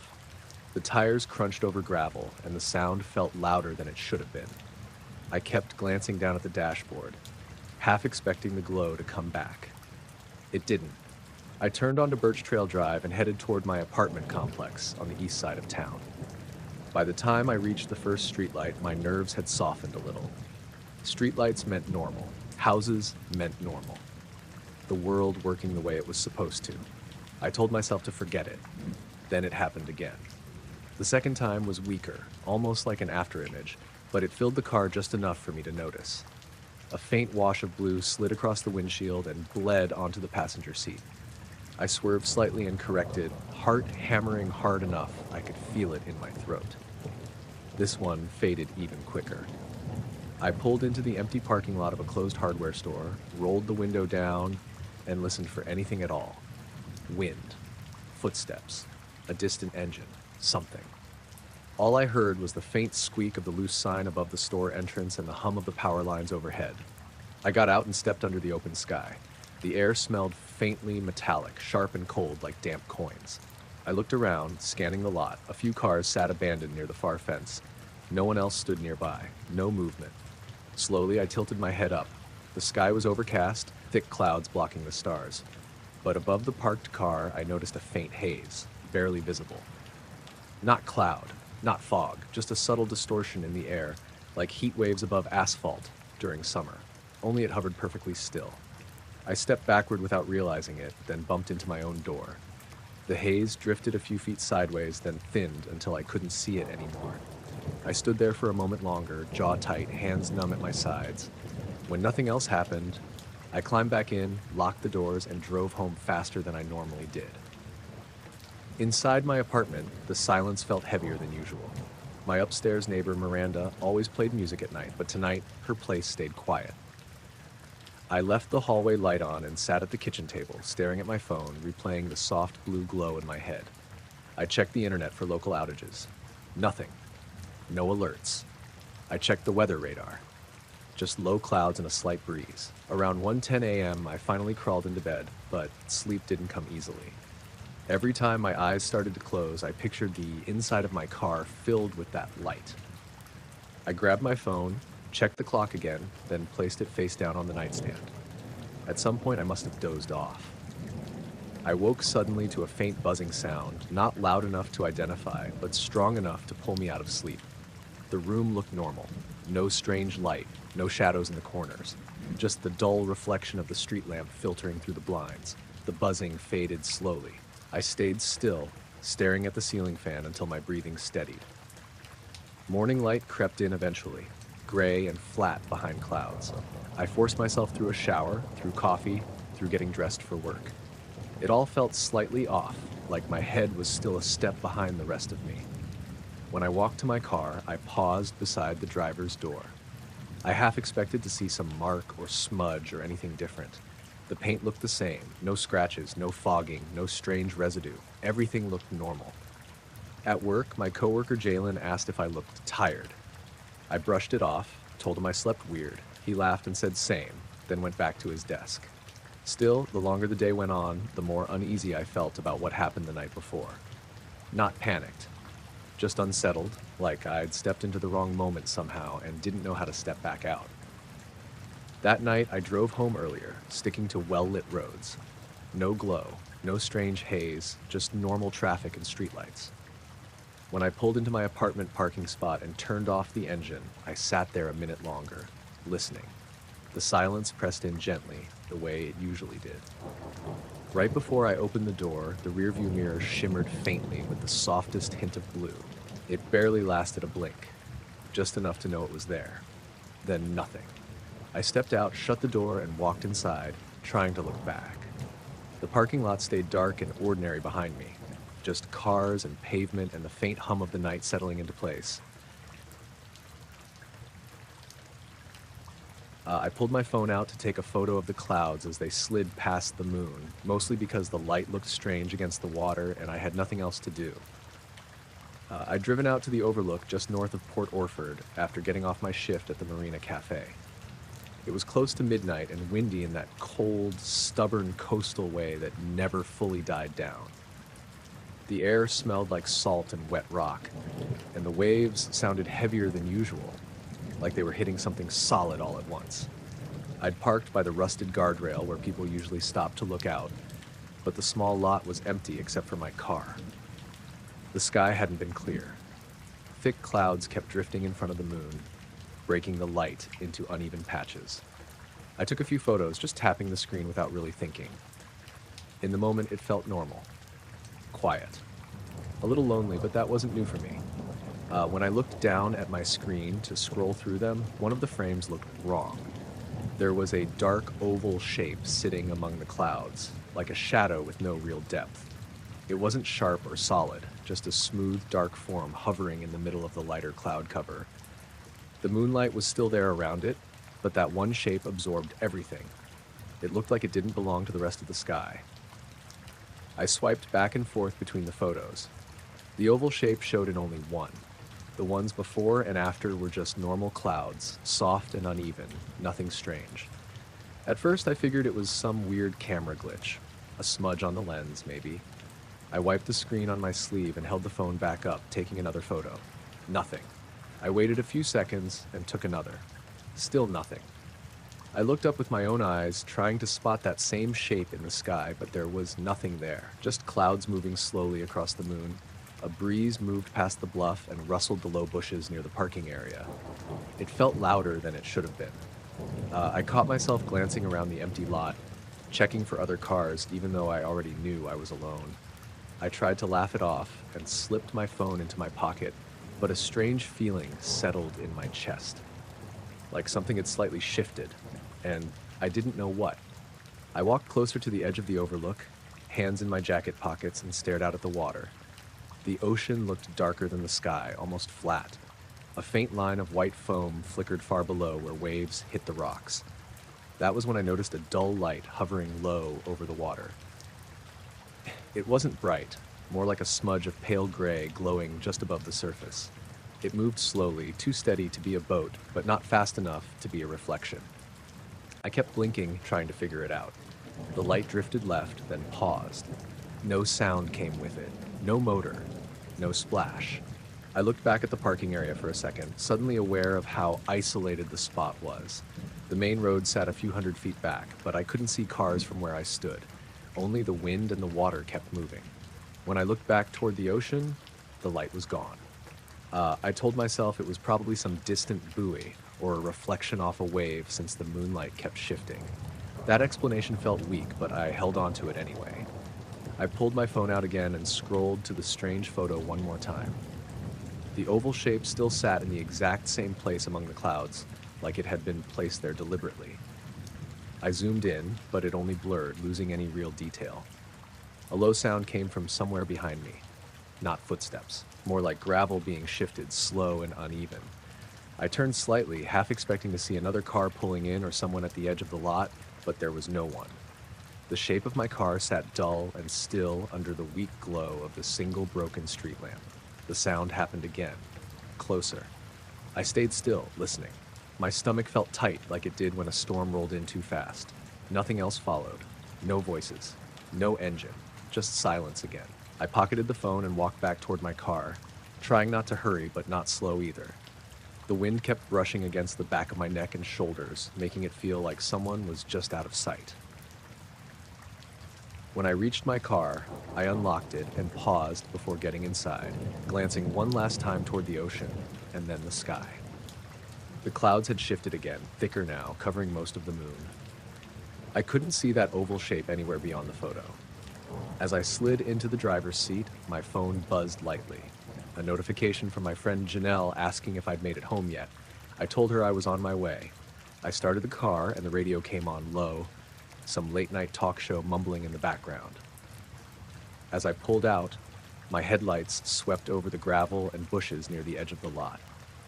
For a quick second, I thought I saw a darker patch near the brush, taller than the rest of the shadows, but when the beam moved fully over it, nothing stood there. The drive home felt longer than usual, even though the roads were empty and clear. Every time I glanced up at the sky through the windshield, I half expected to see something odd-shaped sitting behind the clouds again. When I finally parked outside my apartment building, the normalness of everything almost felt fake. The hallway light was on. Someone's TV glowed through a second-floor window. A stray cat darted across the sidewalk and vanished into the bushes. Inside, I tossed my jacket over the chair and sat on the edge of my bed, immediately reopening my photo gallery. The strange image was still there. The dark oval stood quietly among the moonlit clouds, untouched by anything else in the frame.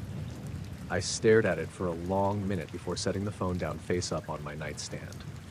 Nothing else strange happened that night. No more lights outside. No sounds in the hallway, no buzzing, no movement. Just silence and the faint hum of my fridge. When I finally checked the sky again from my bedroom window, the clouds were thicker and the moon had almost disappeared behind them. The photo stayed on my phone exactly the same.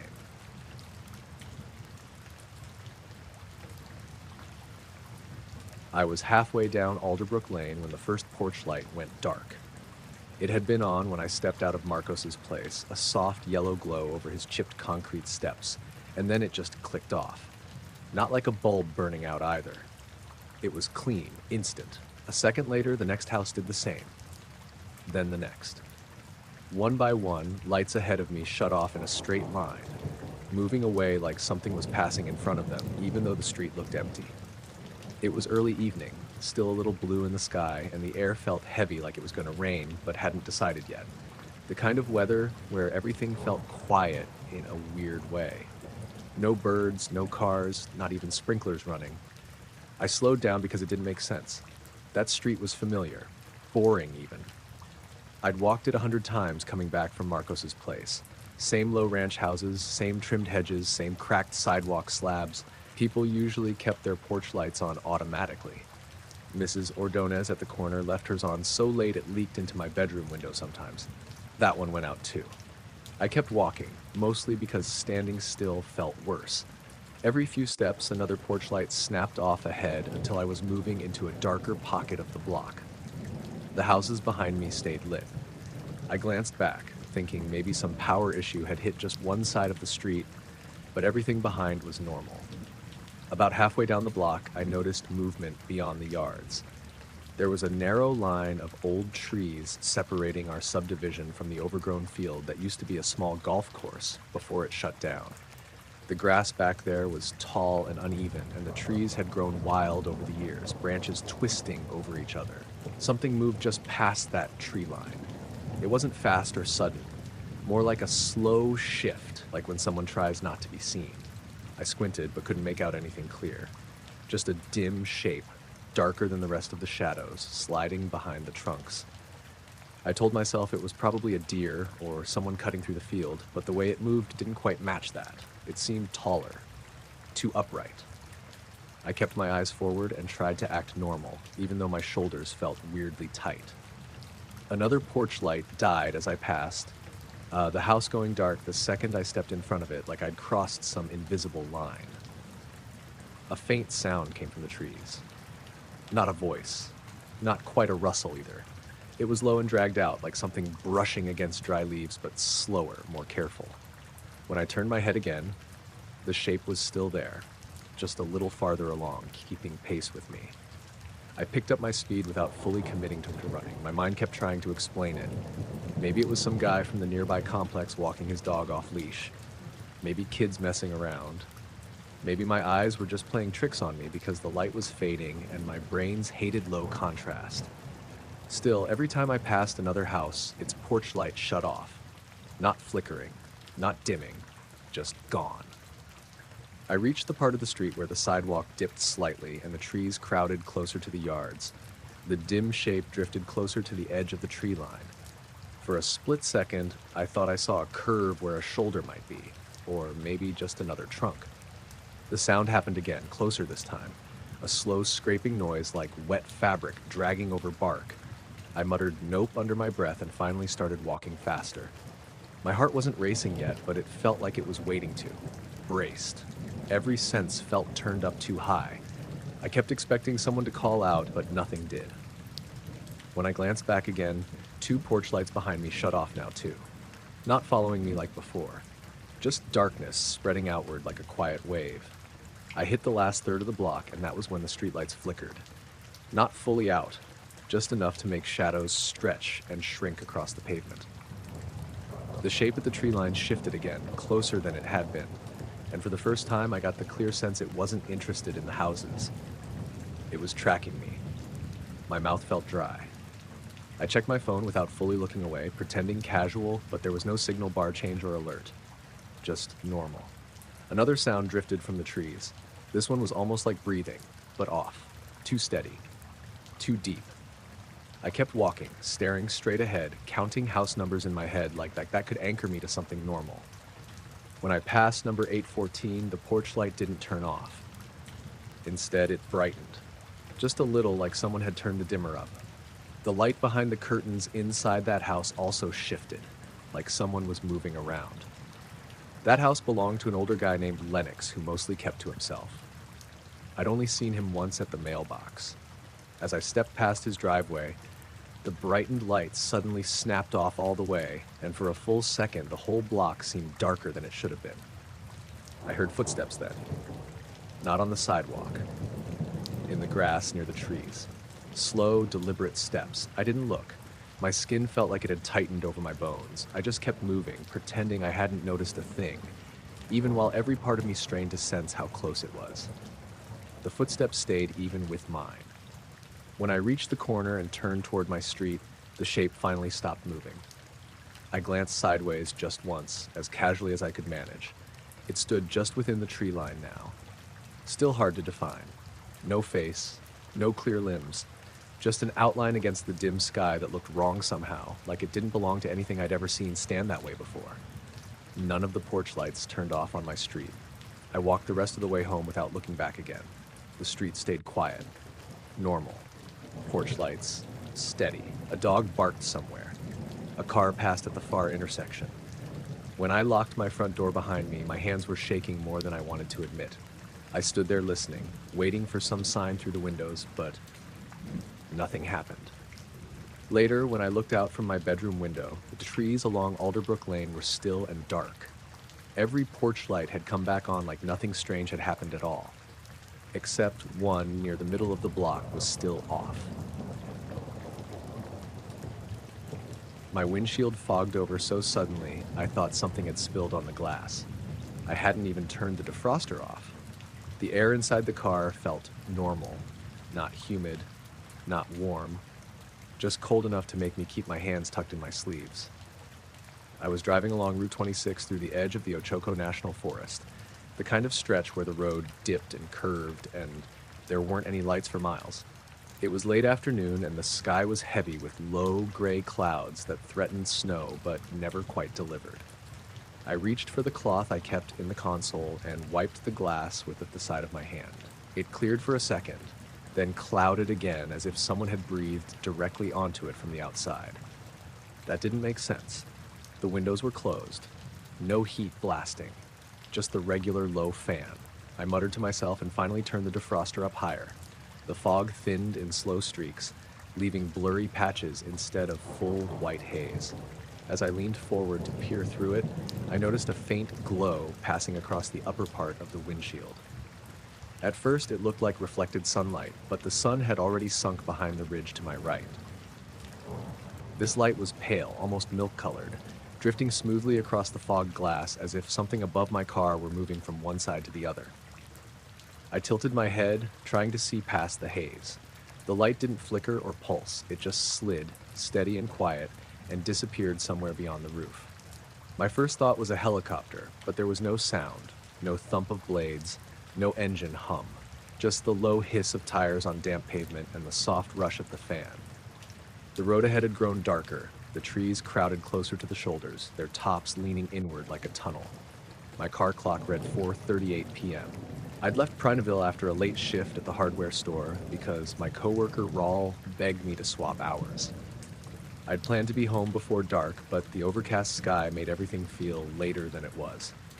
The fog on the windshield refused to fully clear, so I pulled over at the next narrow turnout. Gravel crunched under the tires as I cut the engine. The silence felt heavier once the car stopped, like the forest absorbed all sound. I wiped the windshield with the sleeve of my jacket and stepped out. Cold air bit through the thin fabric immediately. My breath puffed out in small white clouds. I stared up at the sky, expecting to see whatever had caused that light. There was nothing, just thick gray cloud cover moving slowly east and the faint outline of treetops swaying in the breeze. No moving shape, no glow, no trail. I stood there for a few seconds too long, scanning the sky like it might suddenly reveal something if I looked hard enough. The longer I waited, the more wrong the silence felt. Not peaceful, just empty. I got back into the car and started driving again. The fog returned, not as heavy as before, but still enough to warp everything just slightly. The defroster kept cycling warm air across the glass, and the faint smell of dust rose from the vents. A few minutes later, the light appeared again. This time it moved slower. It crept along the top edge of the windshield, so dim it barely stood out against the fog, but it was there. A pale shape drifting overhead as if following the road. I tried glancing up through the roofline, craning my neck, but the position of the light never made sense with any normal angle. It didn't cast a beam. It didn't reflect off the hood. It just hovered in that narrow visual space between sky and glass. I whispered, "Okay," without really meaning to. The temperature inside the car felt like it dropped, even though the heater was still running. My skin felt tight, like cold air had pressed closer to me without touching. Then the radio cut out. Not static, not fade, just silence. The display still showed the station, but no sound came through. I clicked the volume up and down. Nothing. The light above me slid backwards slightly, then held steady. It stayed just out of view, like it didn't want to fully reveal itself. I hit the accelerator instinctively, pushing the speed up a little even though the road curves made it a bad idea. My headlights swept across wet asphalt and dark tree trunks. The forest felt closer, like it leaned in. A soft tapping sound came from the roof. Not rain. Too slow. Too deliberate. One tap, then another, spaced a few seconds apart. I tightened my grip on the wheel and kept my eyes locked on the broken yellow lines splitting the road. The fog on the windshield swirled slightly, patterns shifting in uneven streaks where my breathing hit the glass. The tapping stopped. The pale light drifted forward again and vanished. The windshield cleared a few seconds later like nothing had happened at all. The radio flicked back on mid-sentence, some guy talking about highway conditions and elk crossing warnings. My hands stayed frozen on the steering wheel until the muscles started to ache. I drove the rest of the stretch in silence anyway. When I reached the outskirts of town, the normal world crept back in bit by bit. A passing pickup truck, a mile marker sign, a small ranch driveway with a porch light glowing yellow. Everything felt painfully ordinary. like the road itself had decided to forget whatever just happened. Still, the back of my neck kept buzzing with the sense that something lingered nearby, watching quietly, but not aggressively, just observing. I pulled into the gravel lot beside my small rental house on the outskirts of Mitchell. The porch light was on. My dog Juniper barked once through the door before going quiet, like she'd recognized the sound of my car but didn't quite trust it. As I shut the engine off, the windshield fogged again, but only for a brief moment. I watched it carefully this time. No light moved across it. I stepped out, boots crunching on gravel, and glanced up at the sky out of habit. The clouds had thinned into uneven patches, and the faint edge of the moon glowed behind them.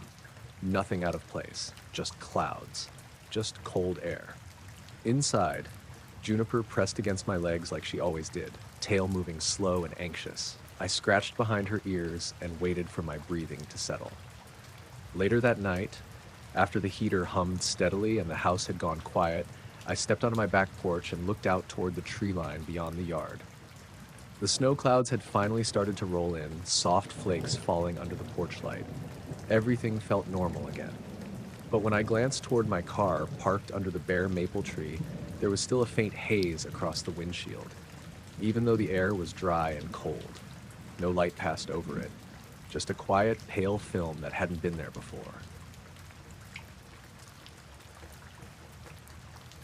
The windows started rattling like a heavy truck was idling right outside my house. It wasn't the sharp clatter you get from wind.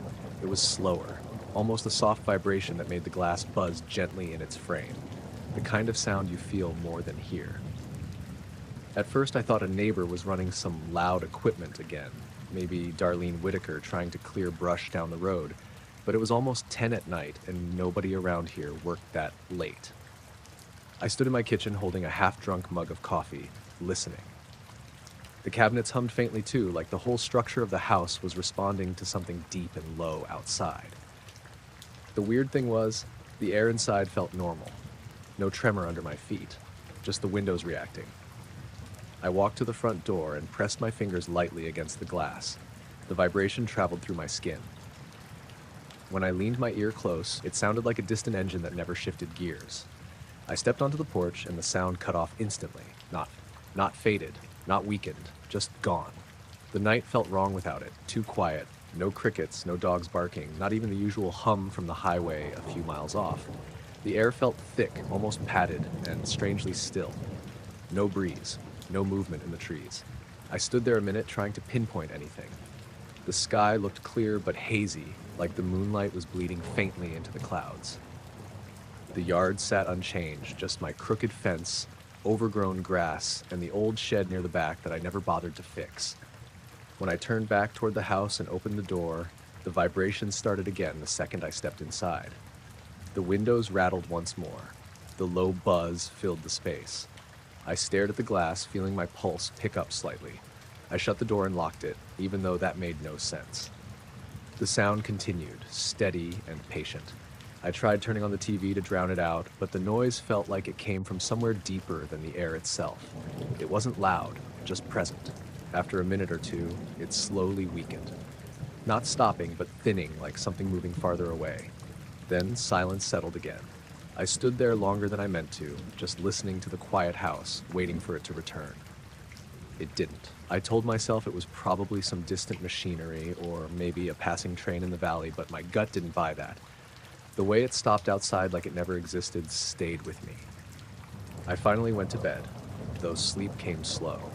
Every little creak made me think it was starting up again. Sometime after midnight, the vibration returned. This time it was stronger. The bedroom window rattled faintly against its track. My phone shifted slightly on the nightstand like the wood beneath it was breathing. I sat up and watched the curtains tremble. I slid out of bed and padded toward the back door. The closer I got, the more intense it became, yet somehow it never felt aggressive. Just focused. I opened the door and stepped into the backyard. Again, instant silence. That same unnatural stillness hung in the air. My breath felt too loud. The grass didn't move. The tree branches held completely still like a paused frame. And then I noticed the light. It wasn't bright, it wasn't sharp, just a washed-out pale glow hanging beyond my fence line, low over the open field behind my property. It hovered there like a dim reflection off fog that wasn't visible. It didn't behave like a flashlight or a car headlight. It had no source, no cone, no direction, just a soft floating presence. I squinted, trying to make sense of it. My eyes adjusted, but it never gained definition, just that faint shape suspended in the distance. The air felt heavier near it, not colder, just denser. I whispered hello without realizing it, then immediately felt ridiculous for it. The light didn't react. No sound came from it, no hum, no crackle, just the absence of the vibration that had filled the house moments before. I took a single step closer to the fence. The grass under my foot made a loud crunch that echoed unnaturally. The light shifted slightly, sliding sideways a gradual inch or two. My heart started beating faster, not panicked, just alert. Behind me, my porch light flickered once. I didn't turn around. I stayed staring at the dim glow in the field. It felt aware of me, though I couldn't explain what that even meant. The longer I watched it, the more the sense of being observed grew. Then, slowly, it drifted farther back. Not up, not down, just gliding away into the dark. The vibration never returned while I stood there. I finally backed toward the house and stepped inside, locking the door again without looking away until I couldn't see the field through the window. Inside, the silence felt wrong now, almost louder than the sound had been. I checked the windows from the hallway. No rattling, no humming, just normal glass. I sat at the edge of my bed for a long time, staring at the bedroom wall, trying to breathe evenly. Sometime later, I realized my phone had no signal bars. No service at all. I hadn't noticed when it cut out. By morning, everything looked normal again. Birds sang, breeze moved the trees. The yard looked ordinary and tired like always. When Darlene's truck rolled past, I felt oddly relieved by the familiar engine noise. I checked the field behind the fence. No marks, no disturbed grass, nothing. But when I sat at my kitchen table later, drinking my now cold coffee, the windows gave a single faint rattle, just once. And then the air went still again. The notification from my security app showed up at 4:02 a.m., a low chime that pulled me out of a half-dream. I rolled over and grabbed my phone, squinting at the screen. It said there'd been motion in my backyard. That wasn't normal. I lived on a quiet street in Prairieville, one of those newer subdivisions where everything looked the same and nobody walked around at that hour. My name's Caleb DuPont, and I worked maintenance at a pharmacy warehouse, so I was used to weird schedules, but my yard staying still overnight was kind of a given. I opened the clip. The yard looked the same as always, the patchy grass, the old sagging oak at the back, my rusted grill off to the side. Then about 3 seconds in, the whole area washed out in a soft white flash, like someone shined a light just above the camera, not at it. It wasn't harsh, more like everything briefly turned pale and dull. After that, the image returned to normal. Nothing else moved. But right below the video, the timestamp jumped. It went from 4:02:11 to 4:4:13. No transition, no buffering, just 2 missing minutes. I watched it again, slower this time. Still nothing. No figures, no animals, no shadows crossing the yard. Just that gentle flash and then a small chunk of time that didn't exist. I checked the front camera next. Same thing. At 4:02 a.m., a faint brightening, then a skip forward. The side camera didn't capture it, though. That one just showed empty yard and wet pavement like always. I set the phone down and listened to the house. Everything was quiet except my old fridge cycling in the kitchen. My dog, Porter, stirred slightly at the foot of the bed, but didn't bark, didn't rise, didn't react. I pulled the blanket back and padded to the window anyway. Outside looked the same. The sprinklers across the street clicked softly. A thin mist hung in the air, the glow of streetlights blurring through it. No sign of anything unusual. Still, that missing time bothered me. I stayed awake until my alarm went off at 6 and dragged through my shift, replaying the clip over and over in my head. Around mid-morning, I showed it to my coworker, Simone, on break. "That's probably just a glitch," she said, sipping her soda. "These systems lag all the time." "Yeah," I said, but her answer didn't stick. When I got home in the afternoon, I checked the cameras again. Everything looked normal, but the logs still showed that 2-minute gap like it had been cleanly cut out. That night, I kept half an eye on the app while watching TV. Porter kept pacing near the back door, more than usual. sniffing at the seams like he'd caught a random scent and couldn't pin it down. Around 11:30, the motion alert pinged again. This time, no flash. Just the yard looking slightly brighter than it should have, like the air held a pale haze. But nothing moved. I waited. The feed continued streaming, but the brightness stayed off for a good 30 seconds before slowly drifting back to normal. The timestamp didn't jump. Sleep came late and light. At exactly 4:02 the next morning, the alert hit again. My fingers tightened around the phone before I even opened it. Another soft flash. Same exact camera angle. Same quiet frame. Then the timestamp skipped forward. 2 minutes gone. I sat up in bed and listened. No sound outside. No wind. No cars passing. Just stillness. Thick and empty. Porter lifted his head this time, ears twitching, but he didn't bark. He just stared toward the back door, eyes wide and unsettled. "Hey, boy," I muttered. He didn't move. I told myself I wasn't going out there, not at 4 in the morning, not for something that could be explained by faulty hardware. But that strange brightness stuck with me, so I pulled on a hoodie, slid my feet into sneakers, and stepped onto the back porch. The night air felt unnaturally heavy, like the humidity had piled up instead of drifting through. The trees behind my fence stood completely still. Not even a leaf moved. I turned on the porch light and stepped off the concrete, grass damp beneath my shoes. I glanced around the yard, trying to spot anything the camera might have missed. Nothing stood out. Still, I walked slowly toward the spot right below where the camera pointed, that faint chill crawling up my spine with every step. The ground didn't crunch or shift like usual, almost like the top layer had settled more than normal. I knelt and pressed my hand into the grass. It felt slightly cool, almost damp, but not muddy. Just flat. Behind me, the porch light dimmed slightly, then returned to normal. I froze. The yard stayed silent. No crickets, no distant traffic. Just the dull, quiet pressing in. When I straightened up and turned around, the back of the house looked exactly the same. The sliding door reflected faint white from the porch bulb. The shadows sat where they should. I backed up slowly and returned inside, locking the door behind me.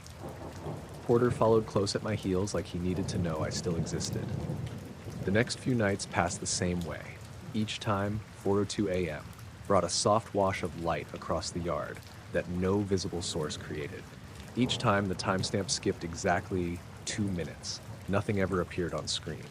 No silhouettes, no movement, just time stepping aside. On the fourth night, I noticed something else. The security system didn't log my door sensor opening when I stepped out that first time. There was no record I'd been outside at all. I scrolled through the log twice to make sure. The system showed all normal activity until 3:58 a.m., then nothing until I left for work the next morning. No motion registered when I crossed the yard. No door sensor change. No history of me being out there. That made my stomach tighten more than the flash ever had. That evening, a light drizzle rolled in, the kind that clung to everything and smelled faintly metallic. Streetlights blurred into soft halos. I sat on the couch and watched the camera feed live for a long while, like if I stared long enough, I'd finally catch whatever was causing this. Nothing happened. But a little after 4 a.m., while the rain tapped softly on the roof, the feed brightened again. Gentle, silent, almost polite. Then, right before the timestamp jumped, the bottom corner of the screen showed the faintest ripple across the lawn, like air bending slightly just for a moment, and then the missing 2 minutes. I didn't go outside this time. When morning came, everything sat the same. Grass looked normal, fence straight, no marks, no burn patches, no disturbed soil. Only the log said anything odd had ever happened there. A week passed, the flashes stopped. The timestamps returned to normal. Motion alerts only showed the occasional stray cat or wind-blown branch. The quiet settled back into something familiar. But every now and then, when I checked the footage just out of habit, my finger would hover over those old recordings from 4:02 a.m. The light remained the same in each clip. Soft, brief, empty, and the 2 minutes stayed missing. Eli said something was hovering above the treetops, and I laughed because I thought he was messing with me. We'd been camping off Cottonwood Pass, not far from a narrow trail that barely showed up on the park map. It was early morning, just past 6, and the air had that cool, damp feel like the ground hadn't fully woken up yet. A thin layer of fog sat low between the trees, and the smell of wet pine hung heavy around the tent. We'd only come out for one night. Nothing serious, just two friends trying to get away from phones and grocery lists and people. Eli had stepped out first to pee and stretch his legs. I was still half inside my sleeping bag when he said it. "Derek, there's something up there," he said, voice low but not joking. I zipped the tent flap open and leaned out, squinting into the gray light. "A bird?" He shook his head, still staring upward. "No, it's not moving right." I followed his gaze. The treetops swayed faintly in the breeze, long branches brushing against one another. Above them, the sky was the pale, washed-out color of early morning. For a second, I saw nothing strange at all. Then I noticed a faint glow, like a dull spot in the sky, barely brighter than the fog itself. It wasn't sharp, just a pale shape, suspended somewhere above the trees. "Is that the sun?" I muttered. "It's not in the right place," he said, "and it shouldn't be that low." We both stood there, feet sinking slightly into the soft ground, watching the glow hang in place. It didn't flicker. It didn't beam down light. It just hovered, quiet and steady. Then, slowly, it faded. Not like someone turning something off, more like the light was breathing out. It softened, thinned, and then it simply wasn't there anymore. The sky looked normal again. We stood in silence for a few seconds too long. "Probably fog doing weird stuff," I said, even though my stomach felt tight. "Yeah," he replied, but he sounded unsure. We tried to go back to normal after that. Heated up some instant coffee on the little stove, sat on the damp ground, and talked about whether the forecast actually called for rain or if we just guessed wrong. The fog stayed thick, but nothing else strange happened. Birds started up their usual noise, and the forest slowly filled with life again. Still, I kept looking up. A little later, as we were packing up the tent, my phone buzzed. No service, but the screen lit anyway, probably trying and failing to connect. I shoved it back into my pocket and felt that weird, tight feeling settle again. We decided to hike a short loop before heading back. The trail curved through dense trees and uneven ground, the kind of path where every step felt slightly off balance. Eli walked a few feet ahead most of the time, occasionally brushing branches aside. About 20 minutes in, he stopped again. "You feel that?" he asked. "Feel what?" "Like the air just got, I don't know, thicker." I paused and honestly couldn't tell if he was projecting or if something had actually changed. The breeze had quieted, the leaves barely moved. Then I realized it wasn't silent. There was a low tone barely above hearing level. Not like a bug, not wind, just a steady faint hum that felt more like vibration than noise. "You hear that?" I asked now. "Yeah," he said, eyes scanning the trees. I thought it was just me. The hum lasted maybe 20 seconds, then slowly dropped away until it wasn't there anymore. Nothing else happened for another half hour. The normal world came back bit by bit. Crunch under boots, the smell of dirt, distant bird calls. We joked it off weakly, but neither of us stopped looking around. By the time we returned to the campsite, the fog had lifted higher, clinging only to the lower ground like thin smoke. The sun had broken through weakly, turning everything pale and muted. But something didn't feel the same. Near the edge of our sight, the ground looked slightly different. Not torn up, not damaged. Just flatter, like the grass had been pressed down evenly in a wide circular shape. "You see that?" Eli asked. I nodded. "We didn't do that, right?" "No, we didn't walk over there." We crouched near the edge, fingers hovering above the flattened patch. The ground felt slightly cool, even though the rest of the clearing had started warming up. "Probably just animals," I muttered. "Yeah," he agreed, but neither of us really believed it. We finished packing fast without saying much and started the walk back to the car. The path felt longer on the way out. Every snap of twig made me glance over my shoulder. At one point, I swore I saw a brief flicker of light between the trees behind us, but when I stopped and looked fully, there was nothing. Eli kept walking, but slower now. We finally reached the parking turnout, our dusty old Subaru sitting exactly where we left it. Seeing it felt weirdly comforting. As we threw our backpacks into the trunk, Eli quietly said, "You don't think anyone else saw that up there, right?" "I doubt it," I replied. "Probably just some weird reflection thing." He didn't respond. The drive back down the mountain passed like normal. Radio crackled. Gravel popped under the tires. The sky returned to its usual washed-out blue. But every now and then, when we passed open stretches where the trees thinned out, I caught myself glancing upward, just checking. Nothing appeared again. We split ways in the late afternoon, waved casually like it was any other trip. I drove the rest of the way home alone, windows slightly down, warm air brushing my face. When I pulled into my driveway and shut off the engine, the world felt ordinary again. My neighbor's dog barked. Someone's sprinkler ticked rhythmically a few houses over. Inside, I dropped my bag on the floor and sat on the couch, letting the quiet settle around me. My phone finally grabbed a signal, and messages poured in like nothing had happened. Before I showered, I looked out my living room window once more at the pale evening sky above the rooftops. No strange shapes, no hovering glow, just soft clouds and the dull color of a normal day ending. But when I closed the blinds, a faint memory of that pale shape above the tree line stayed just behind my eyes, like something I almost saw clearly but never quite did. I noticed the star when I went out onto the roof to cool off because the inside of the house still felt like an oven.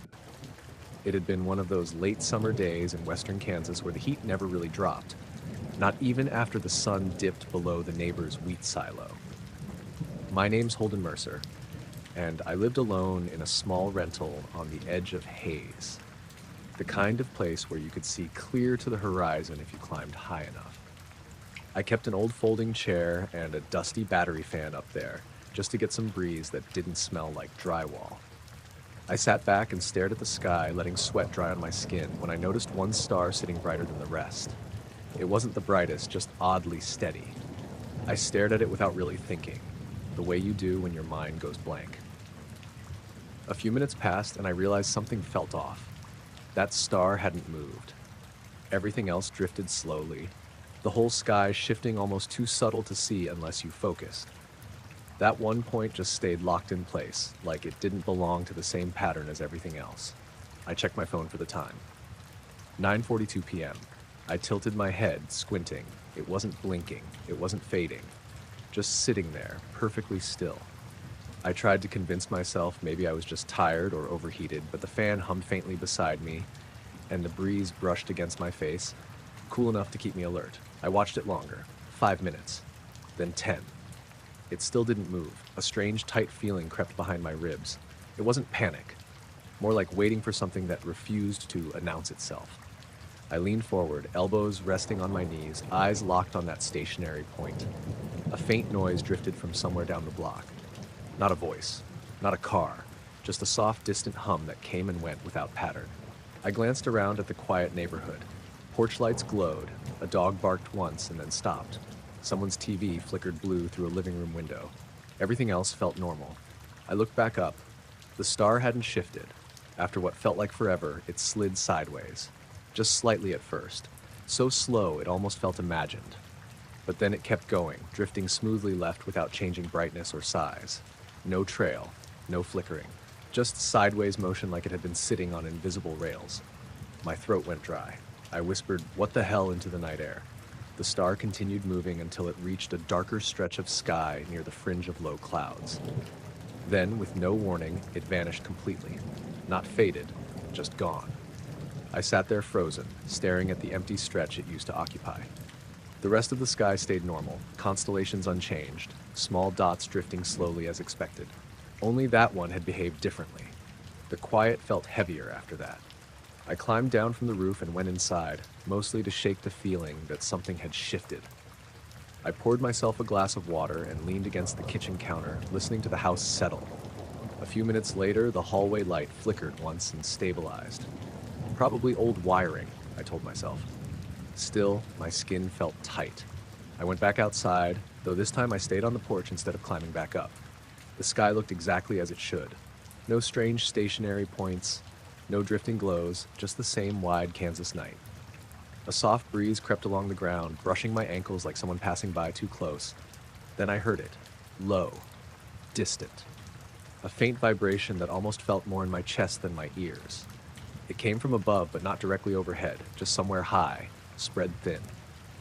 The sound lasted a few seconds, then faded into nothing. No planes passed, no headlights showed on the highway, just static quiet again. I stared up harder, trying to spot any other points acting strange, but the stars kept their normal slow motion. Everything behaved right. Still, the uneasy feeling refused to leave. I went back inside and forced myself onto the couch, flicking on some late-night reruns just to have normal noise nearby. My dog, Marla, hopped up next to me and pressed her warm side against my leg, tail moving slow but steady. That helped a little. About an hour later, I checked the time again, 10:58 p.m. I stepped into the backyard, curiosity getting the better of me. The air felt cooler now, less sticky. The wheat fields behind my fence whispered faintly in the soft breeze. I tilted my head back once more. At first, the sky looked normal. Then I spotted another star that felt too still. This one wasn't the same spot as before. This one sat lower, closer to the horizon line where the fields stretched into darkness. It held steady the same way, almost defiant against the slow movement of the rest of the sky. I felt something deep and quiet tighten in my chest. I watched it. It stayed perfectly fixed. No blinking, no change in color, just that same stubborn point against the wide night. I waited. The minutes crept by. Marla whined softly behind me, but I didn't turn around. Then that star moved too, sideways again. Smooth, patient, like it had only been paused, not placed there. As it slid, a faint glow spread briefly around it, barely noticeable unless you stared directly. Then it slipped behind a thin cloud and disappeared for good. The sky returned to its ordinary scattered pattern. Nothing followed. No sound. No light. No tremor. I stood there longer than I should have, waiting for some kind of repeat or signal that I wasn't imagining things. But the night behaved like any other. Eventually, I went back inside, locked the door, and sat beside Marla until my breathing slowed back down. When I finally crawled into bed and peeked out the window one last time, the stars moved exactly as they always had. But the stillness I'd seen lingered somewhere behind my eyes, like the sky had briefly paused for something I wasn't meant to notice, and then continued on as if it had never happened at all.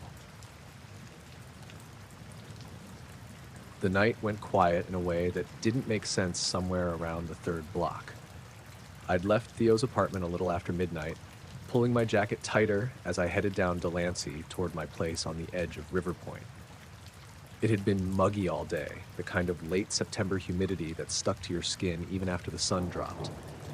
A light mist hung in the air, not quite rain, just enough to make the street lamps blur softly around their edges. At first, everything felt normal. Distant traffic, a siren way off somewhere near the interstate, someone laughing outside a bar a few streets over, the usual city noise that never fully shut off. Then, halfway past the old dry cleaner and the closed nail salon, the sound just thinned. It didn't stop completely. It just dulled, like someone had pressed a layer of cotton over the entire block. Footsteps still echoed, but softer than they should have been. The hum of traffic faded until it sounded like it was miles away instead of just a few roads over. I slowed down, glancing around. Streetlights stayed on. A cat darted across an alley. The mist swirled low near the curb. Everything looked the same, but the world felt muffled. I clapped my hands once out of instinct. The sound came out strangely flat, like the air swallowed it halfway. Okay, I muttered, trying to sound normal even though my stomach tightened. I kept walking. That's when I noticed the hum. It came from above, somewhere high and vague, not directional. Just a low, steady vibration that felt like it lived in the air itself. It wasn't loud. It wasn't sharp. It just followed, matching the rhythm of my steps without any obvious source. I looked up at the overcast sky. I didn't see anything. Just pale clouds glowing dull orange from the city lights. The hum stayed with me. I passed the boarded-up hardware store and the chain-link fence that bordered the old rail spur, and the sound didn't shift. It didn't grow louder or quieter. It just remained, barely noticeable, unless I paid attention, which, of course, I was now doing. I told myself it was probably some nearby transformer or distant construction noise bouncing weirdly off the humidity. That explanation didn't fully land, but it was the only one I had. Another block went by. The muted silence held. No car passed, no voices drifted from open windows. Even the wind felt paused. A bead of sweat rolled down my neck despite the cooler night air. I glanced back over my shoulder. The street behind looked empty and normal, lit by the same hazy lamps, but even the faint clatter of loose trash blowing along the curb had vanished. The hum continued.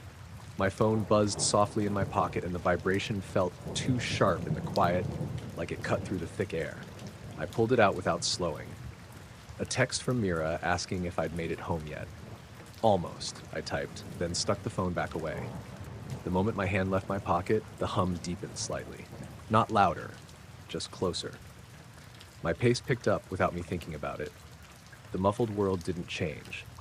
It still felt like the city's volume had been turned down a notch and left there deliberately.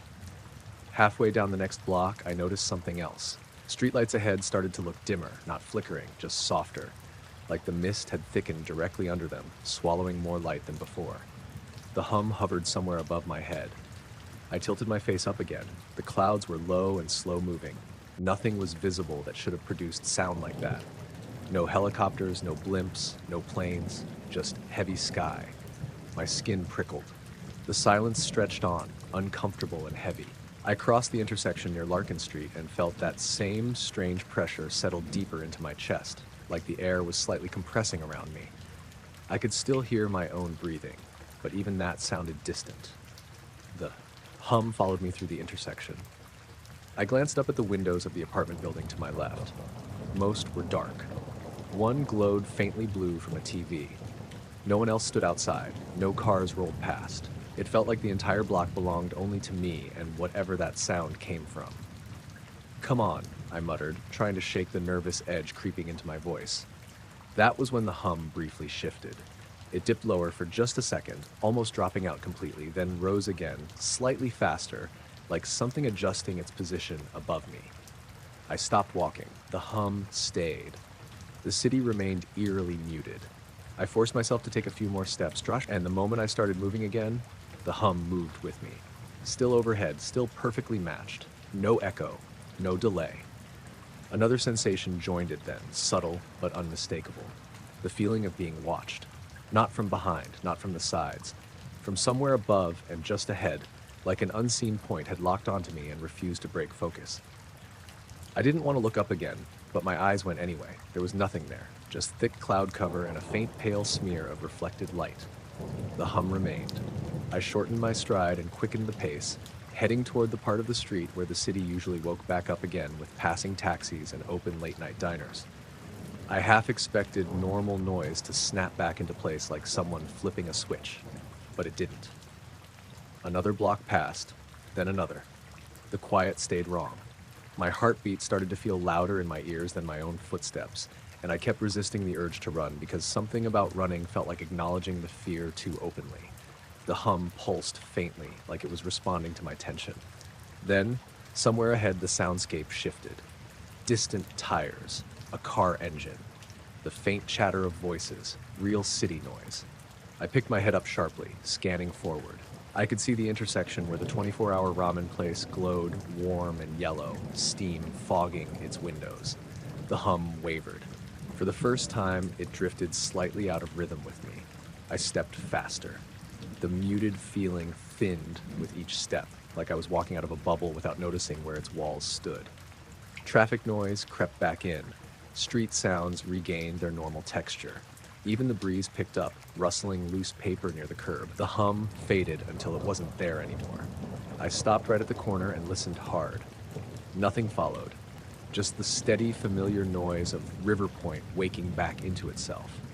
I exhaled slowly, realizing how tense my shoulders had become. I walked the rest of the way home quickly, though, not enjoying the normal sounds as much as I usually would. When I reached my building and turned the key in the door, the solid click felt oddly grounding. Inside, my apartment looked the same. Same low lamp glow, same quiet hum of the fridge, same pile of shoes by the entry. I locked the door and leaned against it for a second, breathing out slowly. When I finally stepped toward the window and peeked through the blinds, the street below looked exactly as it always had. People passing, cars rolling, night noise alive again. No hum, no strange silence, just the city moving on.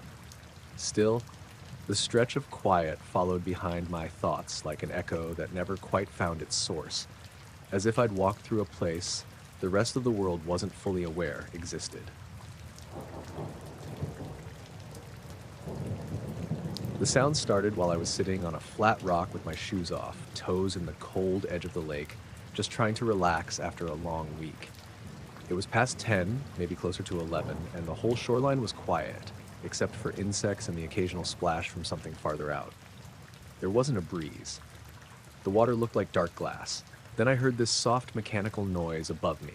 Not loud, not sudden, just a steady, low whirring, like something spinning slowly in the air. At first I figured it was a drone from someone's cabin across the water, but it didn't move like one. I tilted my head back and looked up. The stars above the lake were bright and clear, but right over the middle section, a perfectly round patch of darkness drifted across them. It wasn't a cloud. The edges were too clean. It was like someone had cut out a piece of the sky and slid something solid in front of it. The shadow moved slowly, steady, no wobble, no flicker, and the sound lined up with it perfectly. My name is Jonah Kellerman. I'd driven out to Lake Dorian that night because it was usually empty and calm. Just an old access road, a small dock, and a few dusty benches. I'd been here dozens of times before, never saw anything strange. It was always boring in the best way. I stood up slowly, gravel crunching under my heel, and kept my eyes on that strange round break in the stars. The mechanical sound stayed the same tone, like a distant motor running at the same speed. It didn't cast any light, just the faint absence of stars where it passed. I walked a few steps closer to the water, trying to see if I could make out anything reflective or shiny, but the surface stayed dark and calm. Hello? I didn't know why I said it, but the words slipped out anyway. No answer. Just the soft whirring. The shape continued drifting overhead, crossing from left to right at a pace that felt way too controlled to be random. I watched it until it slipped behind the dark outline of the pine trees on the opposite shore and completely vanished. The sound faded a few seconds later, gradually, not suddenly. Silence rushed back in, louder than before. I stood there for a long while, scanning the sky like an idiot, waiting for it to come back. Nothing did. Just normal stars, normal night.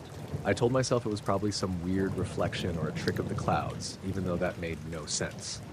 After another minute, I forced myself to sit back down and try to shake it off. But the calm felt fake now. 10 minutes passed, then 15.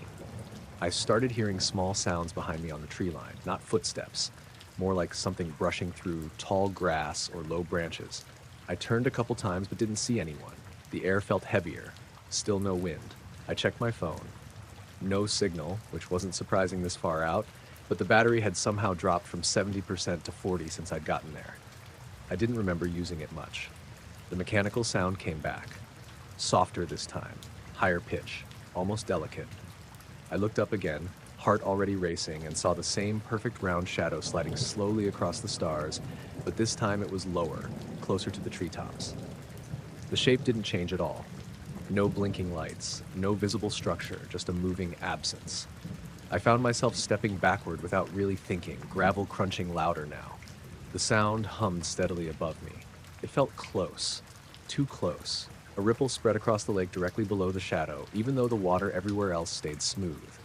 The ripple formed a clean circle, expanding slowly outward as if something invisible hovered right above it. I whispered, "What is that?" The shadow paused, not stopped entirely, just slowed almost to nothing, hanging right there over the middle of the water. The whirring shifted slightly, the pitch adjusting by a tiny fraction, like something recalibrating. My skin prickled all over my arms. I could feel my pulse in my throat. The night smelled different suddenly, faintly metallic, like cold coins. Then the shadow resumed moving, sliding further across the sky. It passed over the far shore and faded into nothing again. No dramatic exit, just gone. I waited, breathing shallow, afraid if I moved too quickly it would come back sharper or louder. When nothing happened for a few minutes, I finally forced myself to move toward my car, parked near the dirt road entrance. As I walked away, the sound started again behind me. This time it didn't come from above. It came from somewhere behind the trees, lining the parking area. A low, steady, mechanical hum, closer than before, too close to ignore. I stopped and turned slowly. The trees were dark outlines, no movement visible between them. But the humming became more distinct, like metal slowly sliding past metal. I didn't see any light, no shadow this time. Just that sound. My instincts screamed to leave, but my body hesitated, frozen in place for a second too long. I forced my legs forward and headed to my car, each step heavy and wrong. When I reached the driver's door, the hum cut out completely. Then the night dropped into absolute silence again, way too perfect. I got inside fast, locked the doors without thinking, and started the engine. The dashboard lights flickered once, dimming slightly, then returned to normal. As I pulled onto the narrow dirt road, my headlights swept across the tree line. For the briefest second, something circular seemed darker among the branches, like a hole in the night itself. Then I blinked, and it was gone. The rest of the drive home felt unreal. The radio wouldn't tune properly, only static, so I shut it off. The woods along the road looked thicker than usual, shadows stretching in awkward angles. When I reached my apartment, I didn't even bother turning on the porch light right away. I just stood there for a second, staring up at the sky. Everything looked normal, stars unchanged, no moving round void, no sound. Inside, I locked the door, double-checked it, and sat on my couch, listening to my own breathing until it finally settled. Later, around 2 in the morning, I checked my car dash cam, half expecting to see something unusual. There was nothing dramatic, just the dark road, my headlights, a normal drive. Except at one point near the lake, the image warped slightly for about 3 seconds, as if something passed close enough to distort the air. The audio picked up a faint rhythmic hum, barely noticeable unless I listened carefully. By morning, the lake looked normal again when I passed it on my way to work. Still water, still quiet. But when night came, I didn't go anywhere near it. I stayed inside, curtains half drawn, occasionally glancing at the sky through the window. Every now and then, if the night got too quiet, I almost thought I could hear that faint mechanical tone again, humming somewhere far above, drifting patiently across the dark.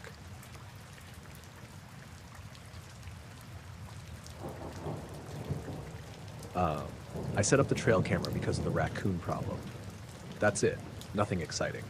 My neighbor Marcy said she'd seen at least 3 of them climbing over my fence every night, and I kept finding my trash can knocked over in the morning.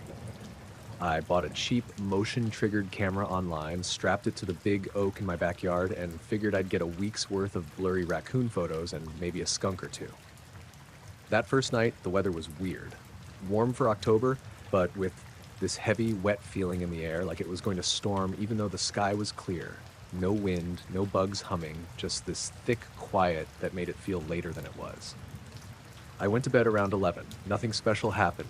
No noises, no lights, no animals shrieking. I slept pretty deeply, actually. I didn't wake up until my alarm went off. The only strange thing I noticed that morning was that my porch light was off, even though it's on a timer. I checked the switch and it was still set correctly. I figured the bulb died, though I couldn't remember how old it was. It wasn't until after work that I remembered the camera. I expected maybe 20 photos, tops, maybe a raccoon waddling around or a neighborhood cat. Instead, when I plugged the SD card into my laptop, the first thing I saw was that the camera had taken 137 photos in one night. Most were exactly what you'd expect. Empty backyard, one shot of a possum, a couple of leaves close to the lens, my fence glowing in infrared. But then I scrolled down. Every shot between 2 and 2:03 a.m. was totally white. Not overexposed, not washed out by the flash, just white. A completely uniform blank image, like someone had opened Photoshop and filled the canvas with pure white. I thought the camera glitched, so I flipped through them quickly. White, white, white. 90 plus identical white frames. I checked the timestamps. The first white photo was 2:11. The last was 2:03:04. I stared at them long enough that my eyes started to hurt. The camera didn't usually fire more than once every 4 or 5 seconds because of the reset time, but these were spaced 1 to 2 seconds apart, like something kept triggering it over and over, non-stop. I put the SD card back in the camera and took a test shot in my kitchen. The picture came out fine. I tried shining a flashlight directly into the lens. The result was still a normal photo, a bright flare in a dark frame, but not a blank white image. That's when I started feeling uneasy. I went outside to check the spot. The grass looked normal. The oak tree looked normal. Nothing burned, nothing flattened, no signs that anything had even stepped there. The camera mount was still tight. The settings were the same. I told myself maybe a spider built a web on the lens and the flash reflected off it. But when I ran my thumb over the lens, there was nothing there. No thread, no smudge, nothing sticky. The next night, I reset the camera and put it back in the same place. I woke up once around 1:45 a.m. for no real reason. My house was quiet, too quiet. I'm used to hearing the fridge or the pipes or something. This time there was nothing. The air felt as heavy as the night before. I eventually drifted off again. When I checked the photos later that day, the same thing had happened. 2:02 to 2:05 a.m. this time. Every picture in that window, pure white. I didn't like how consistent it was. Same narrow time frame, same type of blank image. And once again, the shots fired much faster than the camera usually allowed. That evening, I tried a little experiment. I went outside at 1:50 a.m. and sat in a chair near the tree. I didn't turn on any lights. I just sat there with a blanket around my shoulders, listening. For the first 10 minutes, nothing happened. Then, around 2 exactly, I noticed the air shift. Not wind, just a kind of pressure change, like when a storm rolls in. My ears popped. The tree leaves around me didn't move, the grass didn't sway, but the air felt heavier, thicker, like I was underwater. I didn't hear the camera take a picture. Usually the shutter makes a faint clicking sound. This time, it was silent, or maybe I couldn't hear it through that weird pressure feeling. Then something changed with the light. Not bright, not like a flashlight or car headlights, but the darkness around me got thin. That's the best word I have. The shadows softened. The area around the tree felt washed out, like someone had turned down the contrast on reality. I don't know how else to explain it. It lasted maybe 20 seconds. Then, as quickly as it came on, it stopped. Everything snapped back. The air felt normal. The shadows looked sharp again. I didn't sleep the rest of that night. The photos the next morning were the same, white from 2 to 2:03 a.m. I tried moving the camera the following night. I strapped it to the fence instead, angled so it pointed toward the house. I wanted to see if the light was coming from outside the yard. That night, I stayed inside, watching from the kitchen window. I kept the room dark so I could see clearly into the yard. Around 2 a.m., the same muted shift happened. The air felt wrong again, thick and quiet. I watched the yard, waiting to see some actual light source or movement. Nothing. No glow, no figure, no animal. Just the same flattened, washed-out quality I'd felt when I'd been outside. The next batch of photos were blank again. I was starting to get nervous. Not panicked, just this persistent sense that something was coming into my yard, or around it, or through it, every night at the same time. Not an animal, not a neighbor's light, something else. On the 5th night, I took a different approach. I set up my old camcorder in the window, aimed at the yard. I left the trail camera on the fence too, figuring I'd compare the footage. At 1:57 a.m., I hit record on the camcorder and let it run. When the air pressure changed, I felt it from inside. My ears popped again. The room dimmed slightly, like a cloud passed in front of the moon, except there was no moon that night. The camcorder didn't pick up any obvious light. The image just got slightly flatter, like someone put a translucent sheet over the lens. The trail camera didn't click. I watched it. I should have heard something. But once again, nothing. The next morning, the SD card had 12 white photos, all between 2 and 2:02 a.m. The camcorder footage showed nothing but a slight haze during those minutes. I thought about telling someone, Marcy, or my brother Daniel, or even posting the photos online, but I knew what it would sound like. I barely understood it myself, and I didn't have anything concrete, just white pictures and some footage where the yard looked a little blurry. I left the camera up for another week. Every single night between 1:58 and 2:05, I got blank frames. The window of time shifted slightly but stayed centered around 2 a.m. On the 9th night, something new happened. I woke up at exactly 2:01 a.m. I didn't hear anything, but my eyes opened like someone had whispered my name. I sat up in bed and felt the pressure change immediately. My ears popped so hard it almost hurt. Then, a faint brightness seeped through my curtains. Not enough to cast shadows, just enough to lighten the room a shade. A soft, uniform glow. I got out of bed and walked to the window. I pulled the curtain back an inch. My backyard was white. Not bright, not glowing. Just white, like it was filled with fog, except the air wasn't moving and nothing swirled. It wasn't fog, it wasn't light. It was this flat, pale presence sitting over everything. The oak, the fence, the grass, all washed in the same blank color. I let the curtain fall back into place. The glow faded. The pressure lifted. My ears popped again, this time back to normal. I didn't check the trail camera until later that afternoon. I already knew what would be there. Pure white from 2 to 203. The camera still works. I still have it. I haven't put it up again since that night. I don't think I want to know whether it's still happening, but sometimes around 2 in the morning, I'll wake up for no reason at all, and the house feels heavy, and the air feels still, and I keep my eyes closed because I don't want to see whether the room has gone a shade too bright.